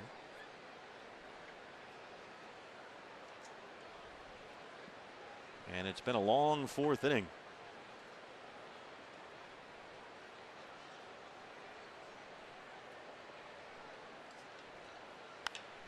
Myers drives this to center. Mitch Haniger. And Shipley strands 2, but the Padres get 3. We're all tied at Chase Field.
On a Friday night at Chase Field, 3-3 ball game in the fourth inning. But hey, fans, hockey season is right around the corner.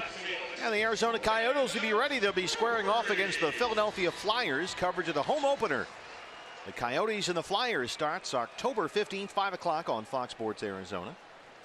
And it streams live on Fox Sports Go. Ow. Coyotes are set to go October 15th against the Flyers, the Broad Street Bullies.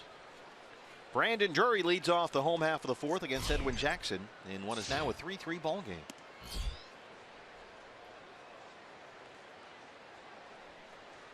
I know you'll be at your share of Yotes games this winter. Yeah. Got our season tickets. Looking forward to it.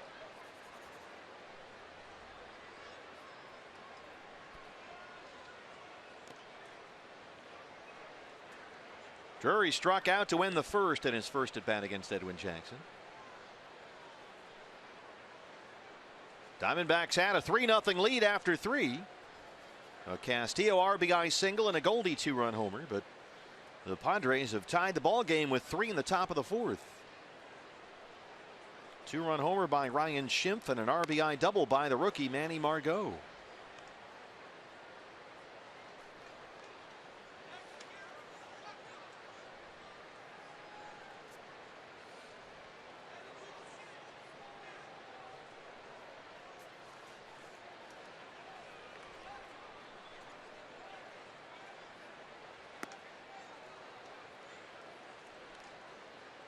Two and two.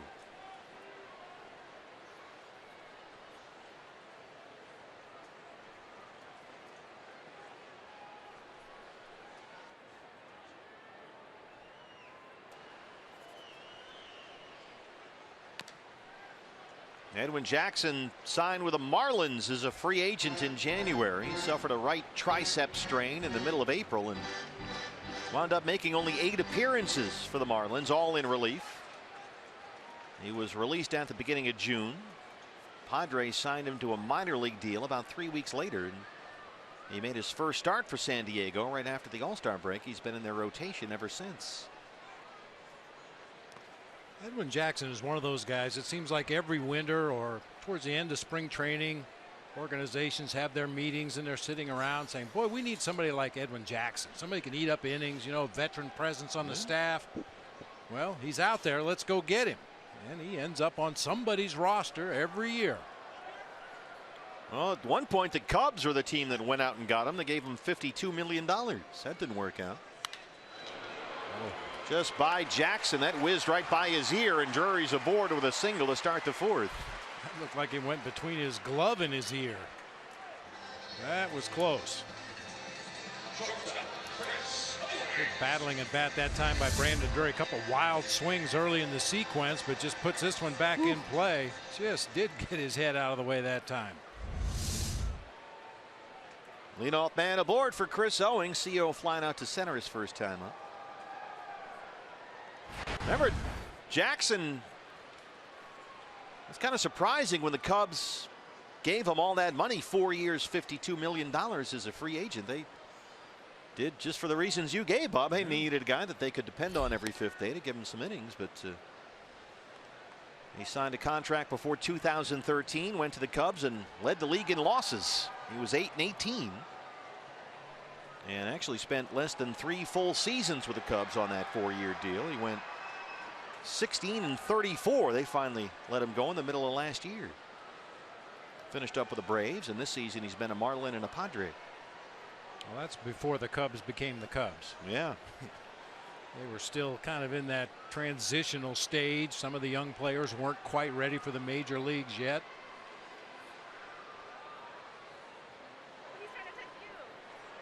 Of course, Edwin Jackson just 1 season with the Diamondbacks, 2010. Went 6-10 in 21 starts. Dealt at the deadline that year to the White Sox. That was the same trade that brought Daniel Hudson here to Arizona. But Jackson certainly had his moment as a Diamondback. That no-hitter against the Tampa Bay Rays, June 25th, 2010. A month later, he was traded to the White Sox.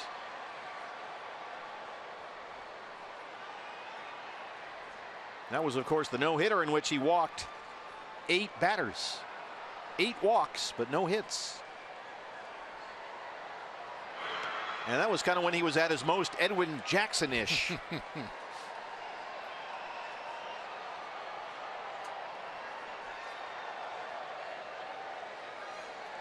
Effectively wild, I guess.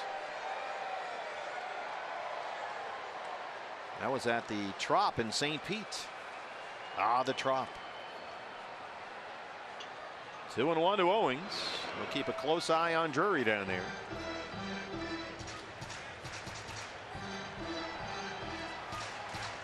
You were talking an inning or so ago about the American League wild card race. It just got a little more interesting tonight.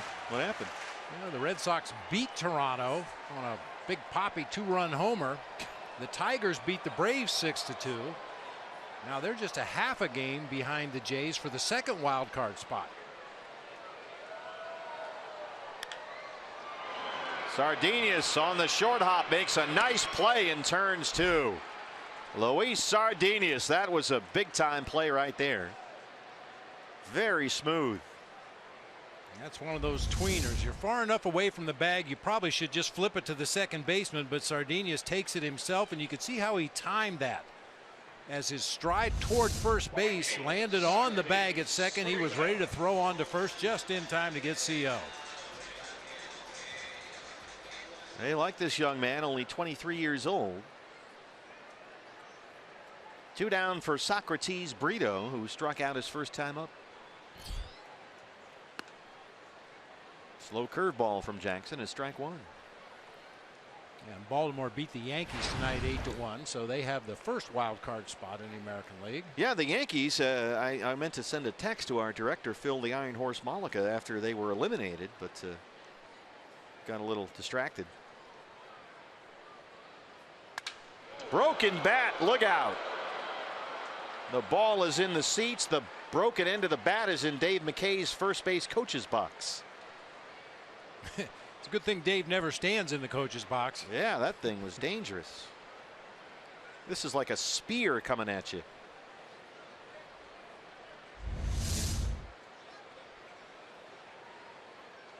Slider inside. He actually catches it off the end of the bat, but you can see it split lengthwise from the barrel almost all the way down to his hands. 0-2 on Brito.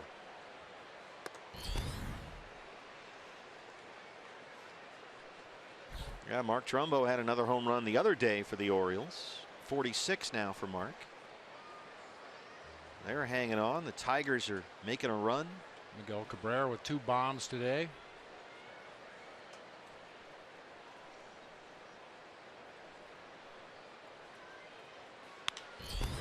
Brito shoots that one down the left field line, and it's foul. But sadly for Phil, the Yankees won't be in the postseason. We're talking about how the Padres restocked their minor league system at the top levels. The Yankees did the same thing. They loaded up. And here's the American League wild card race. There are the Tigers, Bob. Just a half game back. Yeah, and I don't know if you read the out-of-town newspapers in Canada, but there's all kinds of problems surrounding that Blue Jays team right now. They're having all kinds of dissension in the clubhouse, fights with the media. Brito reaches down and drops it over the head of Sardinius, who makes a terrific play to go back there and snag it.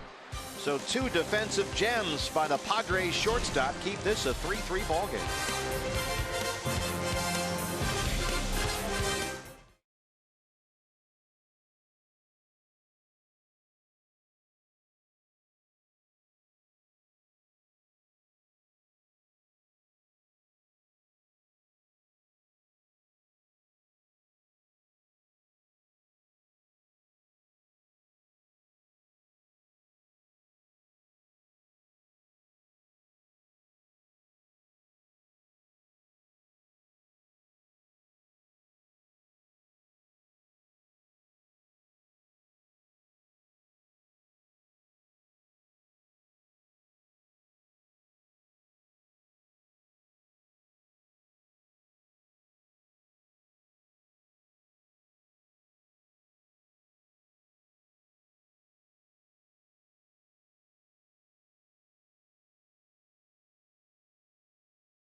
Half of the 5th inning. Hey, D-backs fans, when the Diamondbacks win, you win at Papa John's. A day after every Diamondbacks win, you get 50% off your regular menu price online order at Papa John's.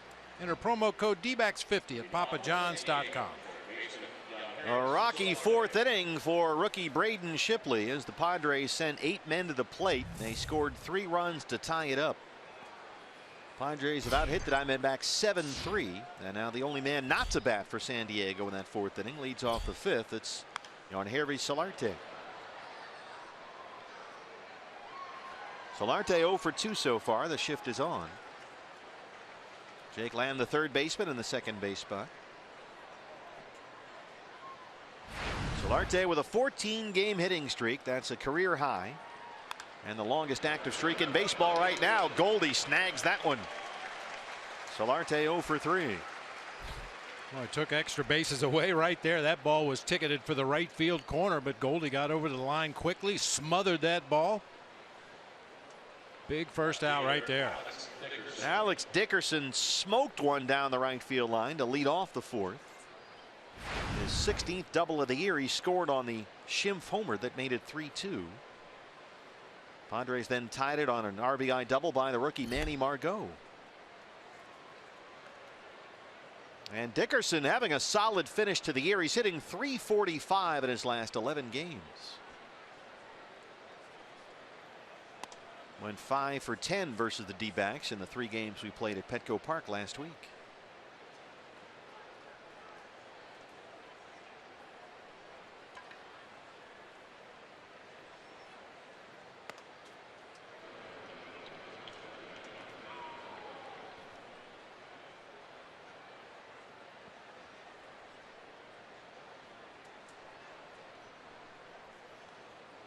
Braden behind in the count again. It's 3-0, and he walked him. Just the 2nd base on balls issued by Shipley, who really has struggled with command with everything he's got tonight. Jerry Meals behind the plate. May have missed one here at the top of the zone earlier in the at bat. Didn't get the call. So here's Schimpf. Last time up, he hit one about 465 feet onto the concourse in right center. His 20th home run this year.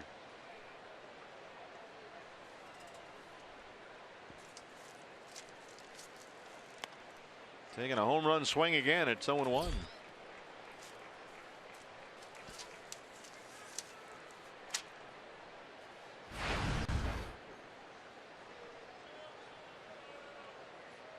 Boy, Schimpf, 11 games against the Diamondbacks this year. He's hit 6 home runs.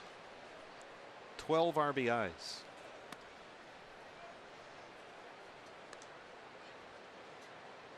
All 20 of his home runs this year have come since July 1st. That was his first major league homer, July 1 at Petco Park against the Yankees. And now he's up to 20 on the year.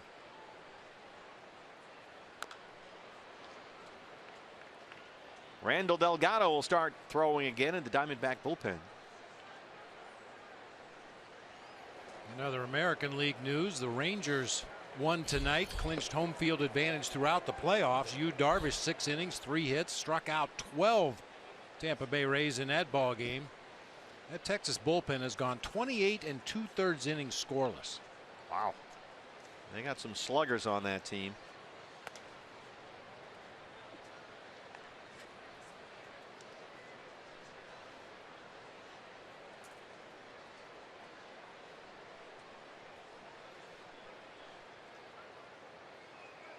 Ryan Schimpf, the 28-year-old rookie. Talk about a breakthrough season.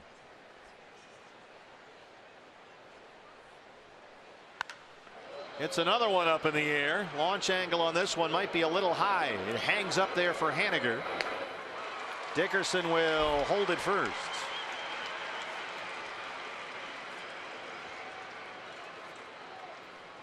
Just did get under that one a little bit too much. Sounded like he barreled it, but hit it really high in the air to right center field for Mitch Haniger. The catcher, Austin Hedges, been hit by a pitch and grounded out.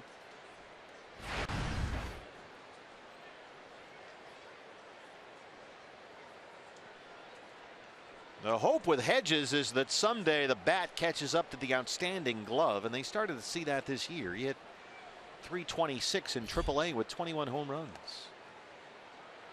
That curveball's in there, and he steals strike one.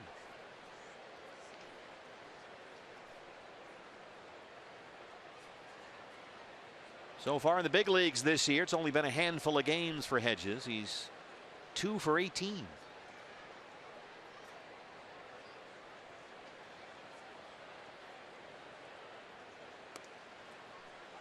Went right back to that curveball, and it's 0-2.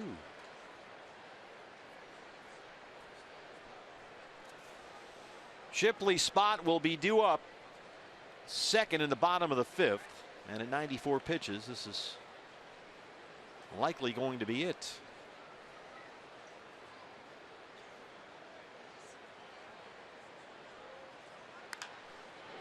Another breaking ball. Jake Lamb shovel pass to Segura. They get the force on Dickerson.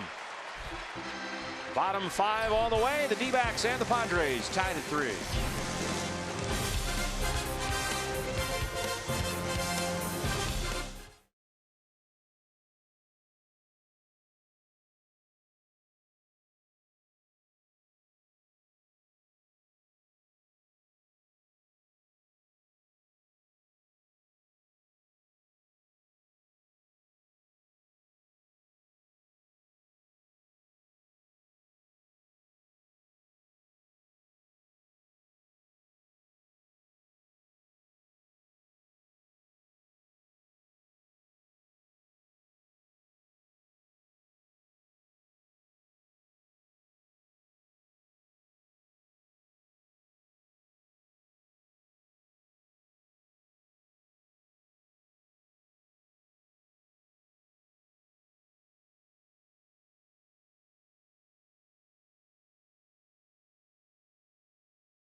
Coverage of baseball is brought to you by T-Mobile. As we mentioned earlier, we'll update the National League wild card. Right now it's the Mets and the Giants. Giants are tied up at home against the Dodgers 2-2 ball game. The Cardinals only one back of San Francisco, leading the Pirates 7-0. But they're in a rain delay at Busch Stadium. The Mets have the first wild card, and they beat the Phillies 5-1 at Citizens Bank Park. Mitch Haniger leads off the D-backs 5th against Edwin Jackson, and they overload the left-hand side against the right-hand hitter.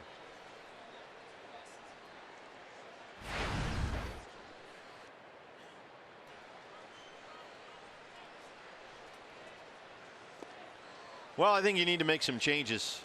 What's that? Your increasingly unreliable staff has informed me that Vanessa will not be visiting the booth tonight. What? I think there was some kind of paperwork snafu. I'm going home. You need to get your staff together. You know, Roger Craig was big into horses.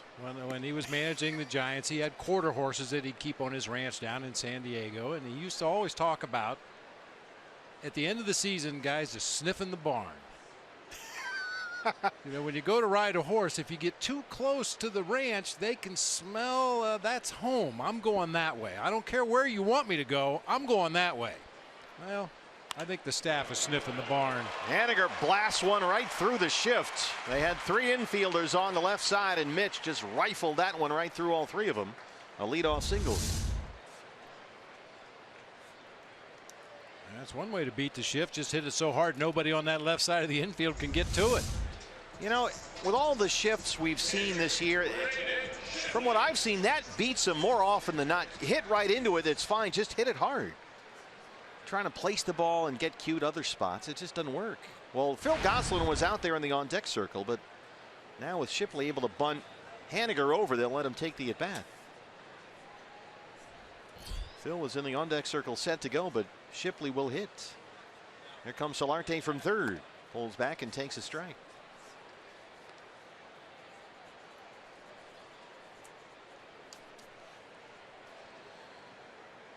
Yeah, but you're increasingly unreliable staff. We're told that the lovely Mike and Vanessa have other responsibilities at the ballpark tonight, and they can't make their usual visits. But we've only got 3 games left, so. We've been gone for 10 days. They've had to set this up. Yeah, that's my point to you. I don't know. Well, you know, the thing is, much like players on the field, the semi-reliable staff can be replaced. I think you need to make that point clear. We might have to have Dennis Lamb do some modeling up here. Latest episode of the Dennis Lamb Show. Let's see, Vanessa or Dennis Lamb? Well, it's Bierstein night tomorrow, the last giveaway of the year, and we have to show the Bierstein. So maybe Dennis, if he's not too busy, we'll get him involved. Dennis, check your schedule, maybe the next half inning or so. We'll have our people call your people. Dennis Lamb will fill in for Vanessa. Myers at first, no play at second. 3-4 on the putout of Shipley, moves Haniger along, and that's the first out. Hey fans, anytime the D-backs score 5 runs or more, Taco Bell is giving away 3 free tacos with the purchase of a large drink between 4 and 6 the following day at participating locations. Gene, the hitting machine. 201 hits to lead the National League, 5 behind Gonzo's D-backs record. He's up there so far, 0 for 1 with a walk. Haniger at second, and 1 out.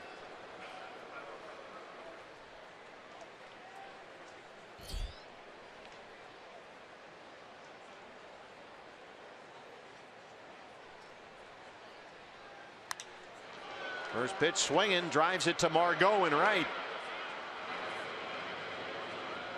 Perfect throw from Margot. He's got a whole bunch of tools out there, and he keeps Haniger where he is at second.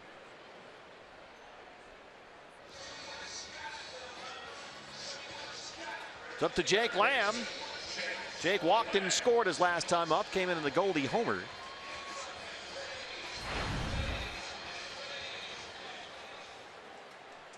Jake hitting 196 since the All-Star break. That's about a 100-point drop from the first half of the year when he was in the final voting for an All-Star spot. So it's been a tale of 2 halves for Jake Lamb this year. Trying to get Haniger home from second with 2 outs. Fastball is strike 1. Jake 20 home runs in the first half of the year, 9 in the second. Had a home run on the last road trip.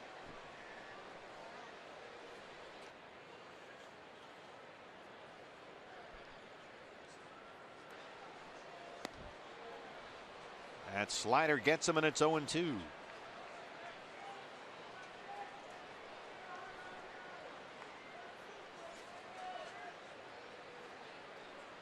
Edwin Jackson, 80 pitches, only 47 strikes. Mitch Haniger, the go-ahead run at second.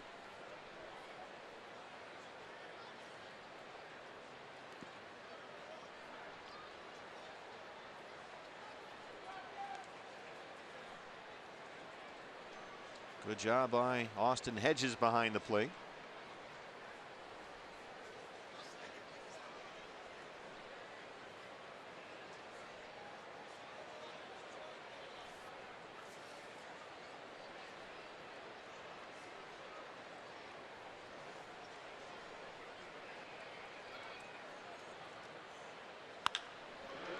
Under the glove of Jackson.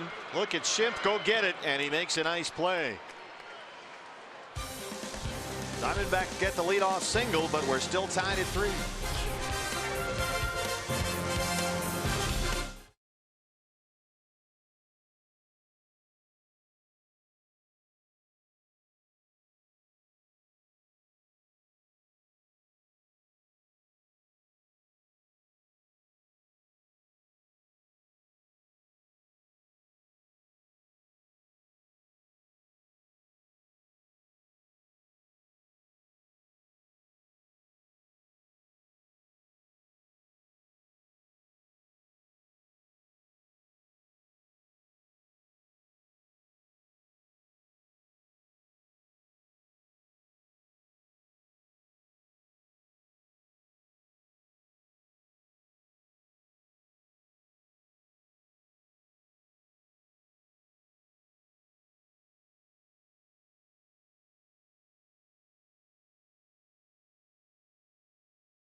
D-backs and Padres are tied at 3. Randall Delgado is your Arizona Federal Credit Union pitching change. He's out there in relief of Braden Shipley, and while they get set, and you look at the numbers on Randall Delgado, after Shipley went 5 innings, his 77th appearance in the ERA just over 4.5. We're joined in the booth by Dawn Rogers. She is the executive director of the Phoenix Local Organizing Committee, or PLOC, which has gotten us the Final Four. This is a big deal, isn't it? It's a really big deal. It's never been in Arizona, and it hasn't been West since 1995. But this March, we'll have the Final Four right here in the Valley. Yes. I can't even imagine what went into it, but can you boil it down for us? That one is under the glove of Goldie for a base hit for Sardinias. We started about 10 years ago when University of Phoenix Stadium opened, and really had a great second bid effort, and found out in November of 2015 that we were hosting 2014. And we're just so excited to have the games here. What was that day like when you found out? We had a party, and we cautiously invited about 100 people, and we didn't know if we had gotten it. And fortunately, we were the first city announced, so we were really excited. And we actually have some great video of a lot of people trying to jump, and just so excited that day to find out. What did you have to do to convince the NCAA and all the entities involved that the Valley was the place to be? I think the biggest thing that we had to convince them was that we could make our kind of a little bit of a spread out footprint work. And what they really felt when they came on their site visit was how much the Valley wanted to have the games here. And so, you know, that's our industry. That's what we do well. We're welcoming, and they felt that from the second that they got here. And I think it was a pretty easy choice for them to bring the event here, especially since we've shown that we can use this downtown footprint very well to entertain our fans with Fan Fest and Music Fest. And that footprint really seemed to work out very well for the Super Bowl. It did. Yeah. It did really well. And they were in town to see that. Oh, and perfect. I think part of, you know, the stadium being open now for 10 years, which is an amazing, you know, thought that it's already 10 years old, and them able to see all the different events that we've hosted and continue to host, and how the footprints worked for All-Star games downtown as well. Edwin Jackson trying to get a bunt down and move Sardinias along. We're here with Dawn Rogers, the executive director of the Phoenix Local Organizing Committee, that has done such an outstanding job in landing the NCAA Final Four for the Valley next spring. Yeah, March Madness in the Final Four is one of the more exciting sporting events that fans get to enjoy all year long. So what a coup for the city. It really is. I think that Saturday night when you have the 4 teams and the semifinal games is one of the best sporting events that I've ever been to. Now, well, that's a great question. How many Final Fours have you gone to sort of do some research? 12. Wow. So I've gone to the last 12, and you know, it's really just such a fun weekend. You know, Friday everybody pours into town, and there's parties all over. Fan Fest opens, Music Fest starts. And that Saturday, getting out to the stadium early and just enjoying college basketball fans is really a great experience. Now, they've had some big people at this event. I mean, there's concerts. Bibi, you would love this. Springsteen, Kenny Chesney, Pitbull, your favorite, Rihanna. You had me there for a minute. So, what do we have in terms of you know, some big time acts that you bring in here? So we'll find out. Goes along with it. We'll find out in January. Hopefully January. Turner does all of, you know, they book all the acts, so that's how you have such strong national acts.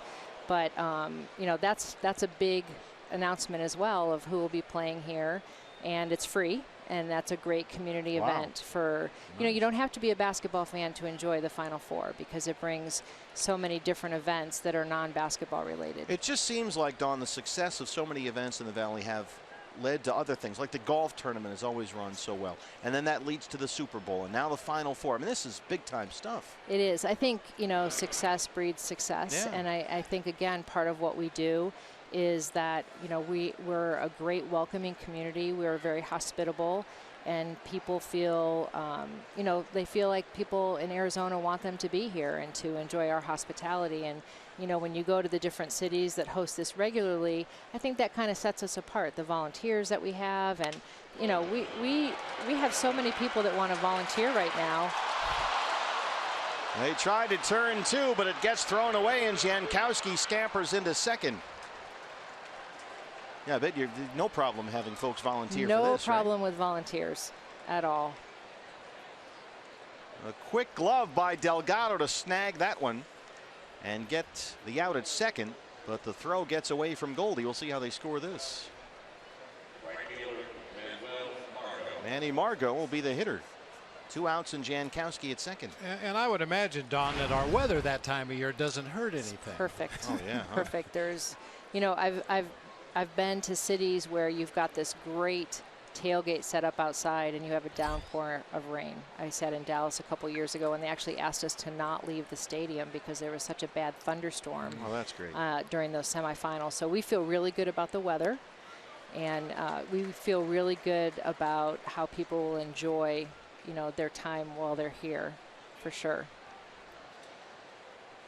That's a fielder's choice for Jankowski. Gets to second, E6. The error is charged to Chris Owings.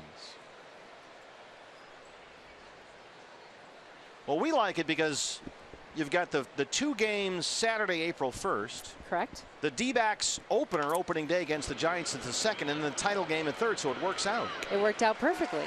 And so did this. Dawn Rogers, congratulations, Dawn. It was great to see you. Thank you. Congratulations, and we'll look forward to seeing you in the spring. Thanks so much. Thanks for having me.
Next half inning, Bierstein. Padres and D-backs tied at 3 as we head to the bottom half of the 6th inning. Hey, fans, we invite you to participate in Gila River game nights by signing up at one of the interactive kiosks located right here at Chase Field during any Diamondbacks regular season home game. Former Diamondback Edwin Jackson back out there to start the bottom of the 6th for the Padres in a 3-3 ball game. Last time he faced Paul Goldschmidt. Goldie hit his 24th home run of the year over the pool and onto the concourse in right center. Yeah, his first home run here at Chase since August 24th. As a matter of fact, all 4 home runs he's hit since August 24th have come against the Padres. And he's been killing the Padres lately, all year long, in fact. That's another one up in the air. Deep center field. Jankowski under the home run porch, and he's got just enough room. Yeah, Goldie now 15 games versus San Diego. He's got 5 doubles, 5 homers, and 14 RBIs. But allowed out number 1 starts off the 6th, and here's Wellington Castillo. Our thanks again to Dawn Rogers. Getting us all worked up about the Final Four. Yeah. You forget that's coming up. Oh, that's great. And she's right about the blueprint, the footprint here in the Valley. It works so well for the golf tournaments, and then everybody that was here was raving about the Super Bowl and what a great setup it was for that. Getting to all the different areas and different events and activities, and It'll be the same way for the Final Four here coming up next spring. Probably should have volunteered whiskeys quicker if they're looking for a musical act for the Final Four. Got the college football semifinal here too. Well, you're in whiskeys quicker, sort of. Well, kind of. Yeah, kind of. Sort of. Well, they're working on Springsteen and Pitbull.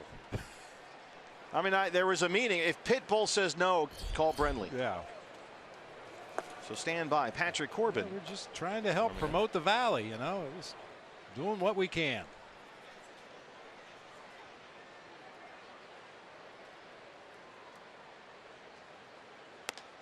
You guys will go up there and play the same 3 songs you always play, and that'll be it. Play what you know. Good night, everybody. Just play them over and over again.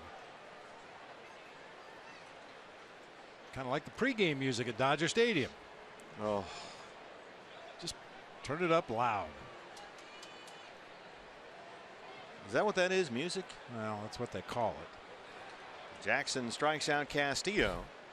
That's the 4th strikeout for Edwin Jackson. He's walked 2. And that'll bring up Brandon Drury. Left field, Brandon Drury. Well, Edwin Jackson's done a pretty nice job tonight. He's had very good starts and some not so good starts lately. That's sort of the way Edwin Jackson goes, but this is hardly unprecedented. Drury sends one to deep right field. Margot will play it off the wall. He just missed a home run, and Brandon Drury pulls into second with his 31st double, his 2nd hit tonight. Can't miss a home run by much less than that. Bang that one off the fence out there and right, and that's something we've seen more and more of from Brandon Drury here toward the end of the season. The willingness to take pitches up and out over the plate to the opposite field. Saw him do it against a Gio Gonzalez curveball in Washington, drove one over the head of the right fielder, and does the same thing here on a fastball up and out over the plate. 90 pitches for Jackson, 53 strikes. Padres bullpen still quiet for the moment as Chris Owings steps up. CO 0 for 2. Diamondbacks had a runner at second and 1 out in the 5th and couldn't get him home. And now they'll try and get Drury home with a go-ahead run with 2 down. Yeah, this ball game, it looked like Jackson was headed down that familiar road. We talked about it earlier. His last 3 road starts before tonight, a total of 11 innings pitched. He gave up 21 earned runs, 26 hits, and opponents were slugging .839 against him. 11 extra base hits in 11 innings. Yeah, he's pitched well at Petco Park. The road, a different story. Had 7 scoreless against the Red Sox September 5th in San Diego. Had 11 strikeouts in that ball game. And he got the win in his previous start. That was last Friday against the Giants, also at Petco.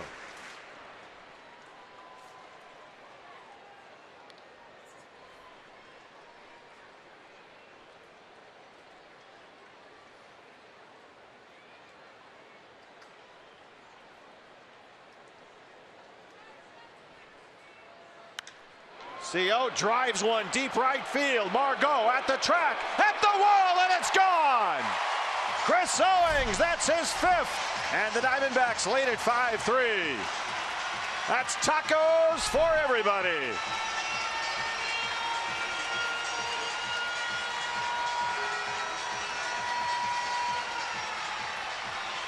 Woo!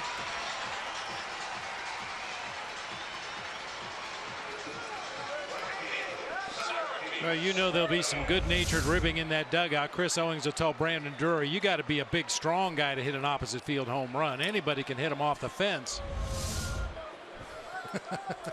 Not sure what that is. Like to see more of it, though. With 2 outs, a Drury doubling and Chris Owings homer, and it's 5-3. Here's Socrates Brito. All 5 runs in the ball game for the Diamondbacks have come with 2 outs. Well, the no-doubter to right field that time. Yeah. Chris has now hit safely in 5 straight games.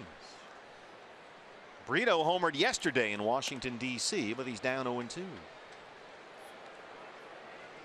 The winner of the Luis Gonzalez Award, a Jumbo Jack, a free Jumbo Jack tomorrow with a purchase of a large drink from Jack in the Box. Tell him Chris Owings sent you.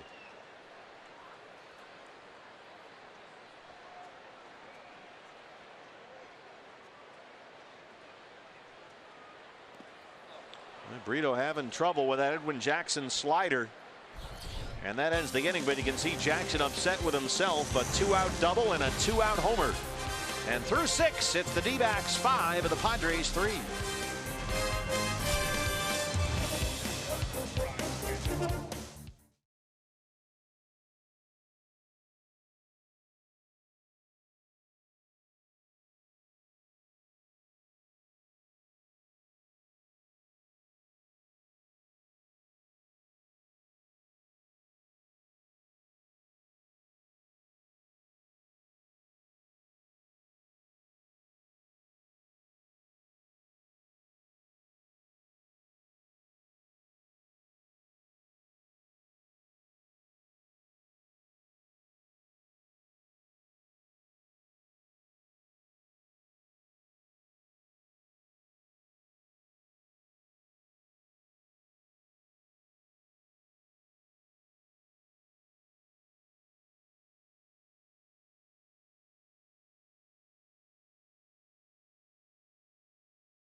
Chase Field, where the D-backs have a 5-3 lead on the Padres. Top of the 7th inning. No Mike and Vanessa, so the lovely Dennis Lamb is here. I'm sorry, everybody. Star of the Dennis Lamb Vanessa. Show. Modeling our final giveaway of the year. BB's a little late getting back from break. Right on time. It's a well-oiled machine. First 10,000 fans, 21 and older, tomorrow night fans, get the D-backs beer stein. And that is courtesy of Budweiser. You can still get tickets at dbacks.com. Now, will you use your D-backs beer stein, Dennis? You bet. You bet. It's beer 30, isn't it? Can't get a better sell than that. The lovely Dennis Lamb. Thank you, Dennis. Star of the Dennis Lamb Show. Combination beer stein and microphone koozie. Yeah. Multi-purpose. We couldn't get Vanessa, or Mike for that matter, so we scrambled and we got Dennis. Patrick Corbin out to start the 7th inning against Will Myers. Ooh. Myers spins himself around, swinging at that high slider. Patrick, last 11 appearances have all been out of the bullpen, and he's looked better and better every time out. 2 scoreless innings of relief Sunday at Baltimore. Allowed just 1 hit, had 4 strikeouts. That was his last appearance. They kept him in the bullpen because it's worked out so well, and they wanted to get a closer look at Matt Cook, and that worked out very nicely the other night. And Matt will start here Sunday in the season finale as Myers is retired.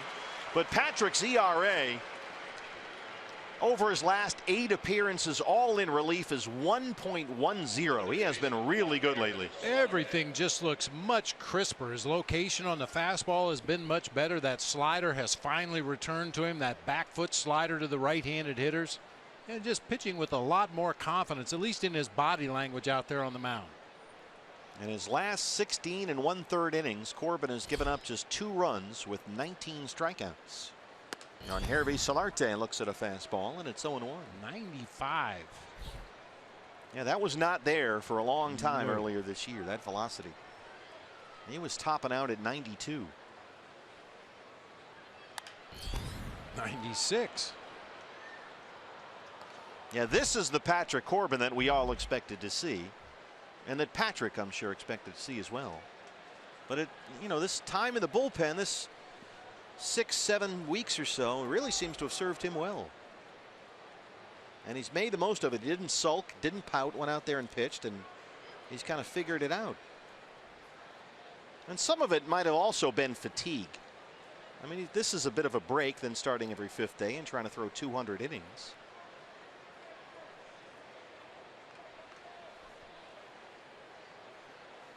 Well, obviously, the way this season has gone, you have to look at big picture and what best serves the team and what best serves the player. And for Patrick Corbin, it didn't really appear at the time to be any upside to continue throwing him out there in the rotation, taking beatings the way he was. It was clear his stuff wasn't there, starting to affect his confidence. So this is a move that a lot of teams make. Take one of your starting pitchers, your young starting pitchers that's going to be part of your rotation moving forward, and put him in the bullpen for a while. Let him see a little bit of a different role. Maybe that arm will come back. And it certainly looks like it has. And it gave them the chance to get a look at Matt Cook as a starting pitcher. And boy, Matt couldn't have looked any better than he did in D.C. this week when he had a no-hitter going into the 6th inning. And he took full advantage of that start against the Nationals, and he'll start Sunday here against the Padres.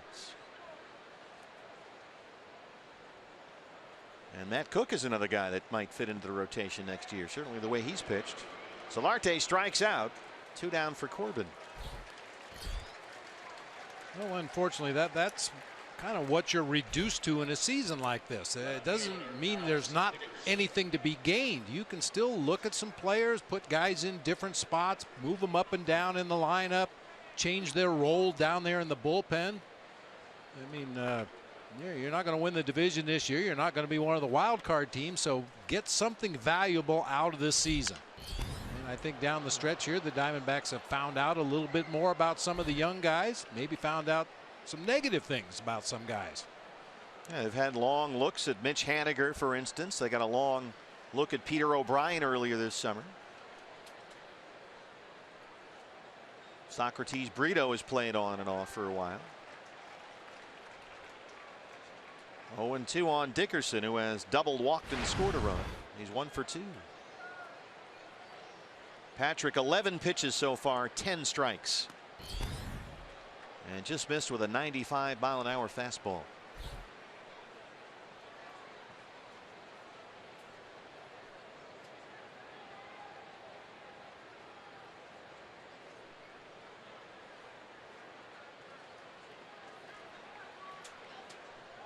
There's that hard slider. It's back to mid-80s type velocity. There was a long stretch there where that hard biting slider was kind of floating in there at 80, 81-ish with not a whole lot on it, and he was getting hit, or guys were just laying off it. But that pitch has got life again. This is a high drive to center for Haniger. A 1-2-3 7th for Patrick Corbin. We stretch at Chase Field. It's 5-3 Diamondbacks.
5-3 over the Padres, heading to the bottom half of the 7th inning. It's time for our timeless moment presented by Coors Banquet. We go all the way back to 1904.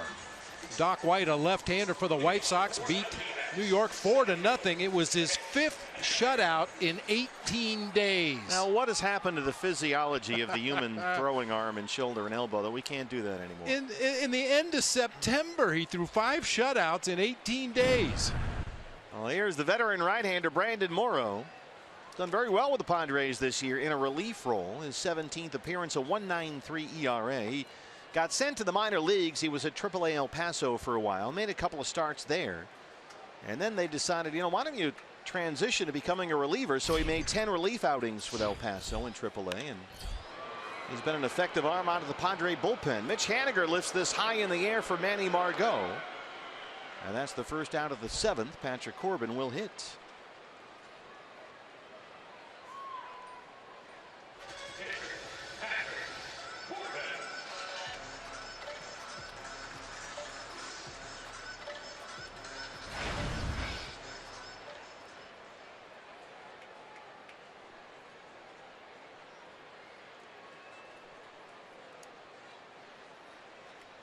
Patrick has been a hitter this year. In fact, he's been one of the best hitting pitchers in the National League. Haven't had a chance to see him a whole lot at bat since he's worked out of the bullpen the last month or so. But even when he was struggling on the mound as a starting pitcher, he was productive at the plate.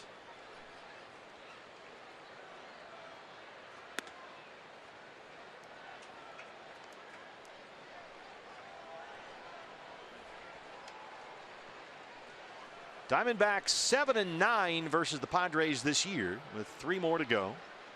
A 3-3 record against San Diego here at Chase Field. And the Padres came into tonight 2 up on the D-backs with only 3 to play. So the Diamondbacks, if they want to avoid a last place finish in the NL West, will have to sweep the series. Good start so far, leading 5-3 in the 7th.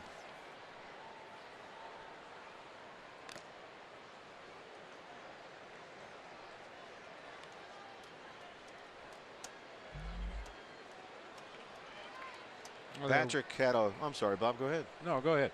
I was going to say Patrick had a lot of friends and family drive down from Syracuse on the last road trip. They were to Baltimore and Washington. Spent a lot of time walking around that Inner Harbor area in Baltimore with his family. There's the strikeout for Morrow, 2 outs. I was just going to say that there's 100 win team in the major leagues this year, the Chicago Cubs, obviously, and one 102 loss team right now, the Minnesota Twins. Twins are assured of the #1 pick in the draft next June. Gene Segura looking for some base hits at .319. 201 hits on the year to lead the National League. He needs 5 to tie Gonzo's D-backs record.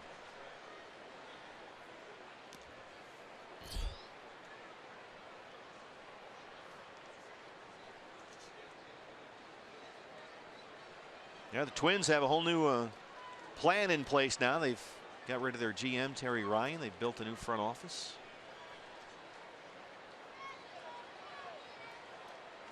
We'll be there next year at Target Field in Minneapolis, one of the absolute great ballparks in this game. That's a beautiful ballpark. Keeping our fingers crossed for good weather, because when the weather's nice in Minneapolis, that's as good as it gets. Sun shining. It's a beautiful city, that's for sure.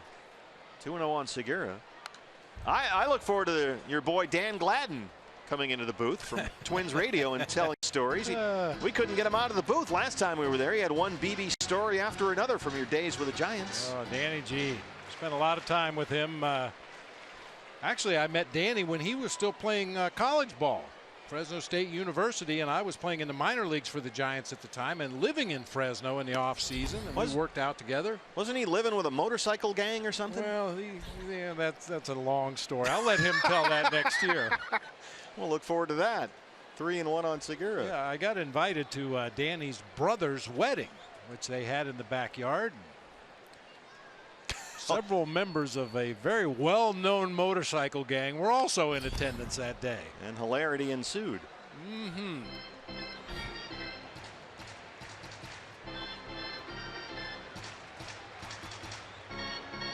Dan Gladden, a key member of those Twins World Series teams, 87 and 91. Danny the Bandy Rooster is what Mike Krukow used to call him.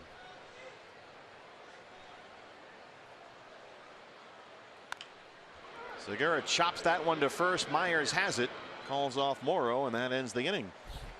We'll head to the 8th. D-backs lead the Padres 5-3.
Trying to win the first game of the final series of the year. We're in the 8th inning against the Padres. Fans, with MLB.TV Premium, you can watch every out-of-market game live in HD on more than 400 supported devices and enjoy a free subscription to At Bat Premium, the #1 app for live baseball. Blackout and other restrictions do apply, so check out MLB.TV for all the details. Ryan Schimpf leads off the 8th against Patrick Corbin. Schimpf has walked and hit a monster 2-run homer in his 20th of the year. That was in the 4th inning off Braden Shipley. 469 feet. Not only the longest home run by a Padre this year, the longest by a Padre in 4 years. Cameron Maben hit one 485 back in 2012. So Ryan Schimpf, 469.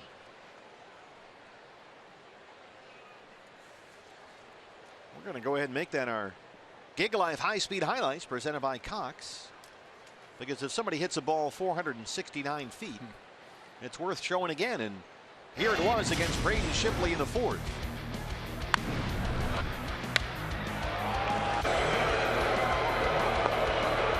That was way out of here. Yeah, people were covering up out there on the home run porch. That ball actually hit the bottom of the scoreboard. Bounced back onto the field of play. Called strike 3. Corbin rings him up. Second strikeout for Patrick, who's retired all 4 he's faced. Well, of course, we got our final home series of the year. This is our final Friday night fireworks of 2016. And D-backs fans who've, let's face it, suffered through a difficult season. They are out tonight in droves. Our biggest crowd since opening day, BB. 42,651 at the ball game tonight. Outstanding. What a beautiful night for a ball game here at Chase Field. Roof and panels wide open, and the good guys are leading. Austin Hedges sends one out to Socrates Brito, backing up in front of the warning track, and he's got it for out number 2. Hey, you think, okay, 2 teams fighting out for last place in the division the last weekend of the year. Who's going to go to that game? Well, almost 43,000 here today. So great job, D-backs fans.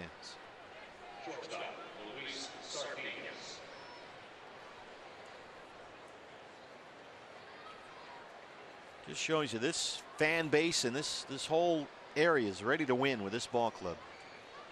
Didn't go as planned this year, but there's a lot of pieces in place. And some hope for next year. Luis Sardinas, the shortstop. Now your guys on deck. to possibly hit for the pitcher spot should the Padres get that far. Hunter Renfroe.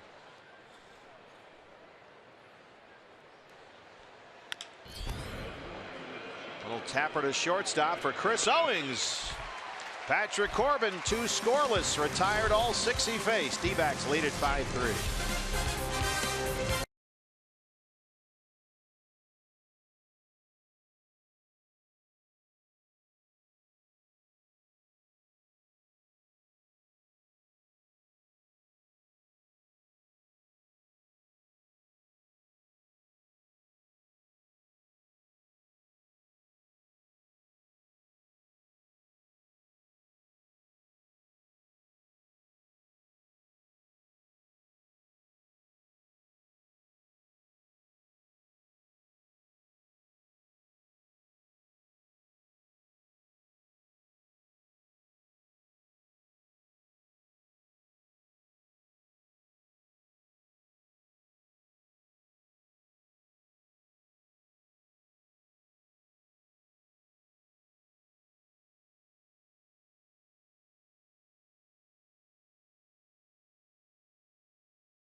Game as per usual, and Brandon Webb, I know you like to focus in on pitching, but I kind of looking down on my scorecard and seeing 2 out hits, 2 outs, and driving people in. That tells me a little something about the Diamondbacks, their attention to detail with a bat in their hand. Absolutely. You got to love not giving up, getting stuff done with 2 outs, scoring the runs. Chris Owings coming up big in the 6th inning with 2-out home run, 2-run home run to put him up. Good job. Opposite field, we'll hear from him. We'll talk about him and the award that he won prior to the game, and that's after it's all said and done. So, Steve, it's up to you. Bring it home. Back to you. All right, thanks, Todd. That ain't chicken feed, a 5-3 lead. Ooh. Against the Padres is a former D-back great Keith Hessler checks in. He actually got a win against the Diamondbacks at Petco Park on the last road trip, his 17th appearance of the year. Jake Lamb leads it on. I'm of course referring to the piece that I saw on the pregame show the other day where Webby was feeding us chickens. Did you see that? Yes, I did. I was very impressed. Webby's got a whole setup there. Nice. And the question, well, there's a lot of questions, but one is, did he donate a signed egg to Todd's garage? Probably. I would think Todd would go in there with a basket full of Brandon Webb chicken eggs. That must get something on the internet. Todd's listening. Yeah, I'm here. How was what's the deal with the chickens? First of all, it's fascinating. This was a coop that was built by Brandon. No design, no blueprint. He did it all from scratch. Pardon the pun. And I basically loitered around to see if he'd ever offer me the eggs. Jake Lamb gets a hold of one. Margot on the track has it, and that's the first out. So did you get some? I did.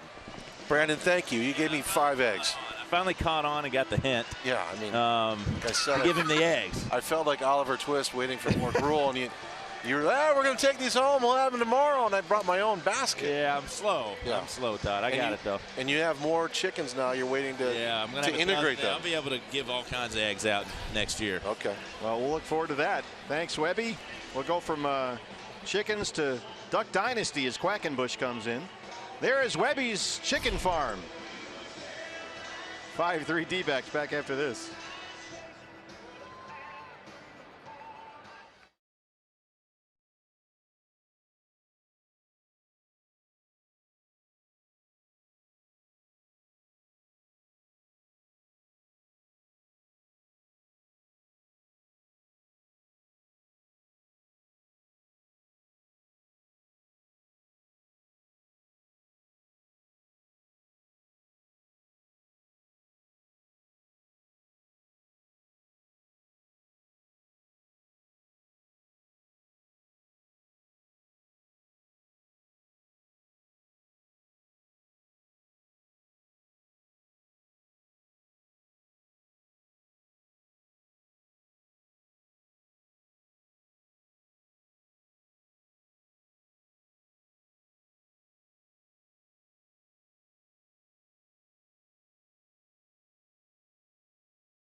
At Chase Field, Ryan Schimpf had a 2-run home run for the Padres in the 4th inning when they got 3 and tied the game at 3 after the Diamondbacks had taken a 3-0 lead. Due in part to a Paul Goldschmidt 2-run homer in the 3rd. Here's Kevin Quackenbush to face Goldie with 1 out in the 8th.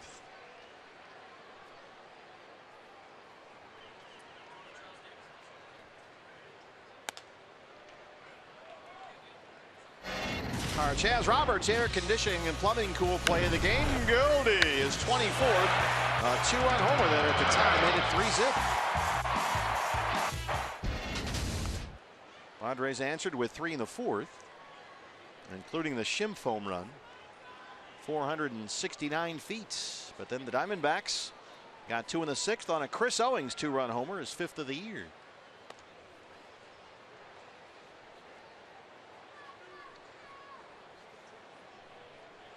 All the Diamondbacks home runs tonight have come with 2 outs. And their RBI back in the 1st inning came with 2 outs. Wellington Castillo with a big 2-out knock to drive in Gene Segura. Solarte at 3rd.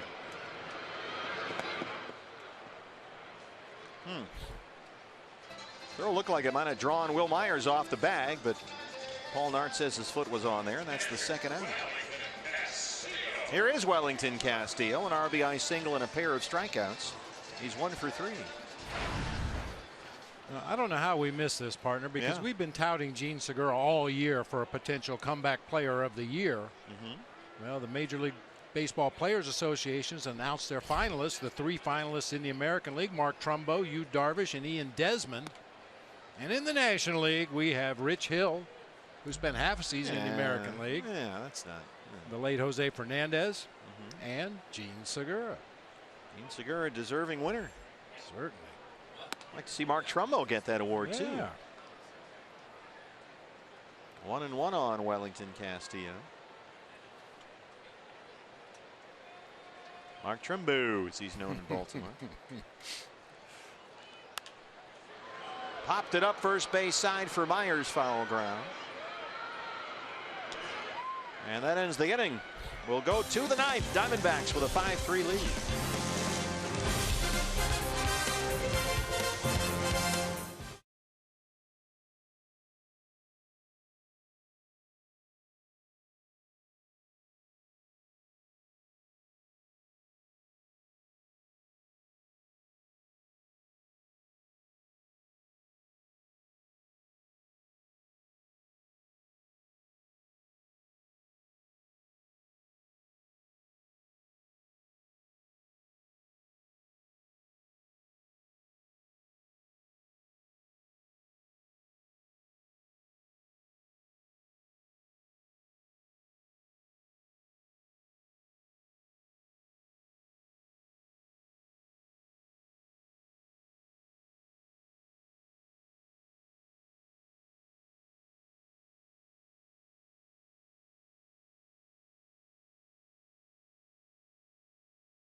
Patrick Corbin on for his 3rd inning of work, trying to get a save here.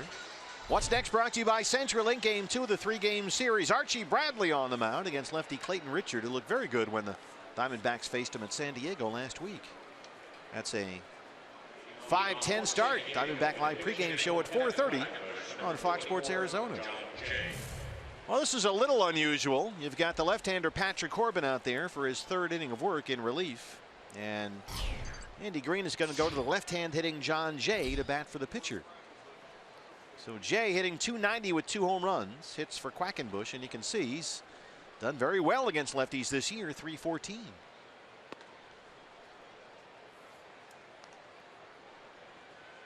Jay had a couple of 2-hit games against the Dodgers this week at Petco Park.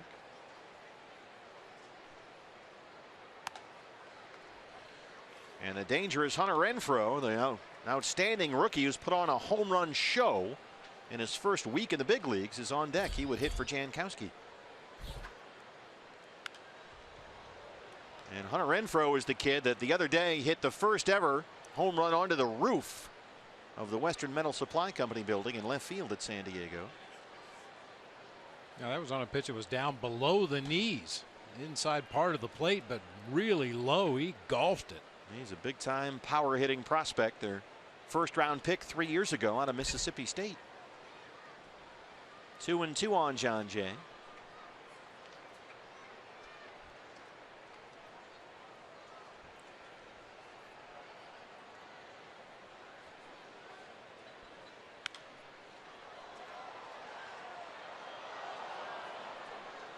Patrick Corbin has retired all 6 he's faced so far. Braden Shipley went 5 innings. Randall Delgado worked the 6th, and Corbin now 7, 8, and 9.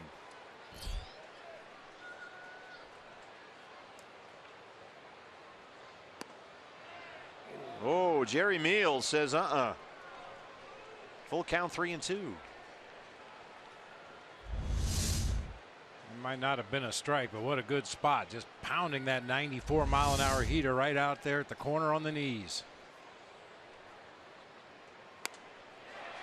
Goes right back there and gets his 3rd strikeout. And now he'll work to Renfroe. You hear pitchers and pitching coaches talk all the time about the ball coming out of my hand really well. I felt like the ball was coming out of my hand well. That's what Patrick Corbin looks like. Really getting good extension on all of his pitches. That fastball has a little extra juice. That slider is just wicked right now. Well, here is Hunter Renfroe, already a sensation in San Diego. Just 8 major league games on his resume, but he's already got 4 homers and 12 RBIs. And he has put on quite a show in a quick September preview of what's ahead. This was the roof shot at Petco. First ever home run up there. He is, it seems, destined to become one of the big power hitters in the National League West for a while. He homered last Saturday against the Giants at Petco Park. And then hit 2 home runs Tuesday against the Dodgers. He drove in all 7 San Diego runs in a 7-1 win. He had 7 RBIs. And then Wednesday he homered again.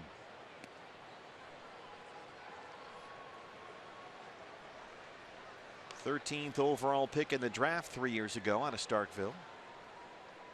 Actually made his major league debut against the D-backs when he was intentionally walked in his first ever plate appearance. Only the 3rd player in the last 40 years ever to have that happen to him. Had 30 home runs this year at AAA El Paso. Hit .306 there. 2-2.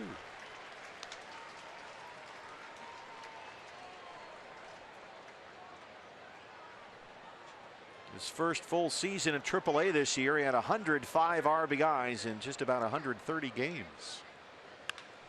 Reaches out and rolls one to shortstop off the glove of Owings. It'll be an infield single for Renfroe.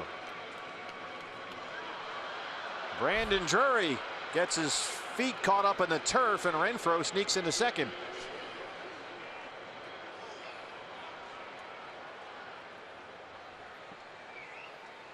I'm not quite sure what happened there. I looked down to my book to write down base hit, and then I look back up. Brandon Drury's laying on his belly out there in left field. Yeah, just kicked up a divot there. Yeah, got a little discombobulated and ran right by the baseball. Well, that'll be the Diamondbacks' 3rd error tonight. It's a single for Renfroe. E7 puts him at second. And now the Padres have the tying run at the plate with 1 out. It's Manny Margot. Another great youngster that the Padres are excited about. Margot had an RBI double in the 4th. And he's 1 for 4. He's only played 8 major league games, including tonight, but he's already got 4 doubles and a triple. A couple of 2-hit games Wednesday and Thursday against Los Angeles.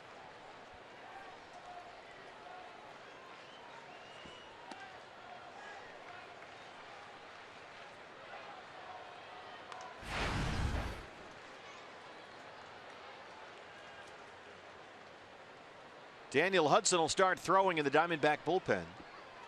Corbin going for the 3-inning save.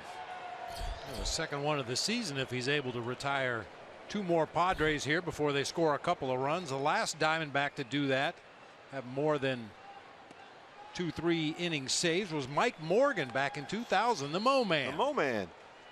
Oh, Matt Cook had a 4-inning save earlier this year, his first big league save. And Patrick had that ball go off the glove of Owings. It should have been an infield single anyway. Would have been a tough play for Chris, but Renfroe got the extra 90 feet. Now he's behind on Margot, 2-0. Fastball's up, and it's 3 balls and no strikes with a dangerous Will Myers on deck. Well, this is first time since coming into the ball game where Patrick Corbin's had to pitch out of the stretch. That might make a little bit of a difference. He was cruising out of the windup.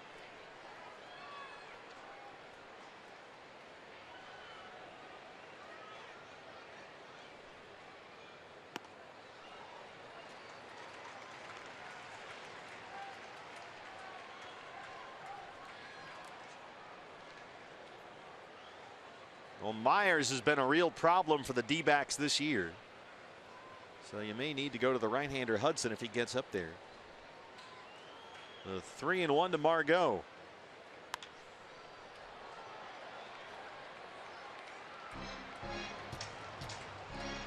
That shows you the little extra velocity that Patrick Corbin has. A hitter's count at 3-1 to a pretty good fastball hitter, and he wasn't able to catch up to that 94-mile-an-hour fastball inside.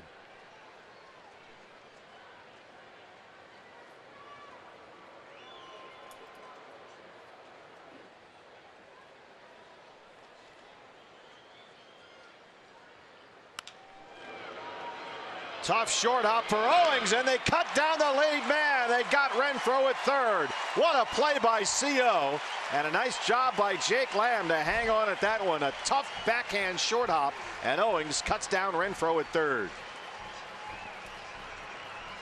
A little bit of a brain cramp there by Hunter Renfroe. Perhaps thought that ball was going to get through the left side, but CO gets to it and puts a perfect throw to Jake Lamb over there at third base. Did Jake Lamb touch him? I don't know if he did or not. Ron Culpa was off the bag, and Andy Green is going to challenge this. From that angle, it was hard to see if the glove made contact with the foot or the leg. And the Padres will challenge the out call at third. Jerry Meals on the right, Ron Culpa, the umpire who made the call, on the left. Here's a look.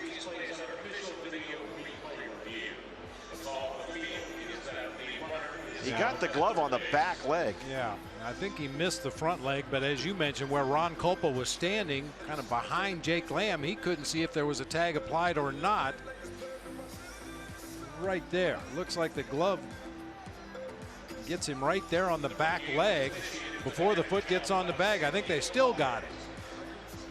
Well, as you've talked about, Bob, many times, and he's out at third, the infielders are now taught, just keep that glove there, don't move it, let the runner come to you. But that time it may have worked against Jake Lamb. Well, with the right-hander ready and Myers coming up, Chip Hale's going to go get Daniel Hudson, so no save tonight for Patrick Corbin. Once again, he looked really, really good. Yes, he did. They got to go get the right-hander, and we'll take a break with 2 outs in the ninth. Back after this.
Got the final 4 outs in a D-backs win over the Padres at Petco Park.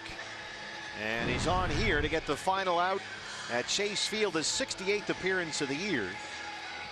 Uddy worked yesterday's ball game in the rain in Washington, D.C. 1 inning, he threw 14 pitches. And he's on to try and get Will Myers, who was the tying run at the plate with 2 outs in the 9th. And Myers has done a lot of damage against the Diamondbacks this year. So far tonight, he's 1 for 4 with a single, but in his 15 previous games versus the D-backs, he's hit .356. Manny Margot with excellent speed is at first, 2 down, and it's Myers and Hudson.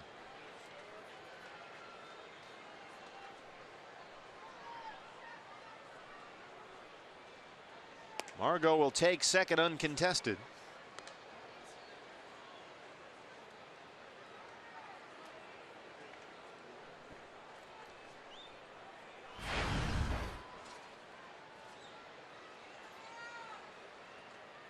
Defensive indifference, no stolen base.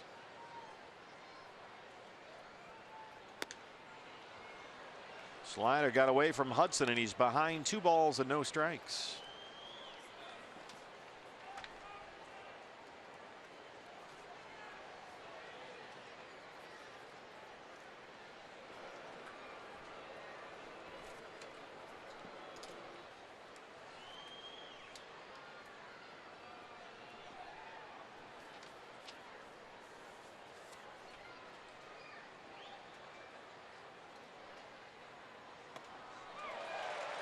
Change up way upstairs, and he swung right through it. That was about as high as you'll ever see a change up come in. And Myers just couldn't help himself.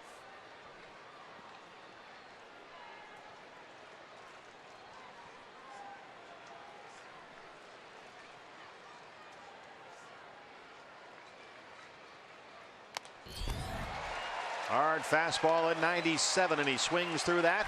A strike away. Biggest crowd since opening day, nearly 43,000 here tonight in the final series of the season.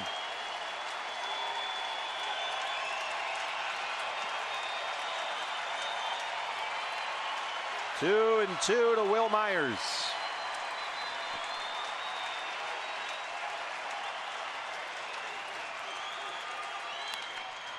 Popped him up. Goldie has it. Diamondbacks win it. Daniel Hudson ends a 5-3 D-backs win. And they open up this final series of the season with a hard-earned win over the Padres. Some big 2-out hits and a couple of critical home runs. Now those 2-out base hits are always huge, especially when there are a couple of 2-run homers, 1 in the 3rd, 1 in the 6th today for the Diamondbacks. A little bit of a shaky outing, or at least a shaky inning for Braden Shipley tonight, but the bullpen did a great job cleaning up afterwards. Diamondbacks live post-game show is set to get started. Brandon Webb is standing by with Todd Walsh. Todd. Steve, thank you very much. And Brandon, we won't have a lot of time, so I want to quickly get to this. Patrick Corbin is going to end the season, I think, feeling pretty good about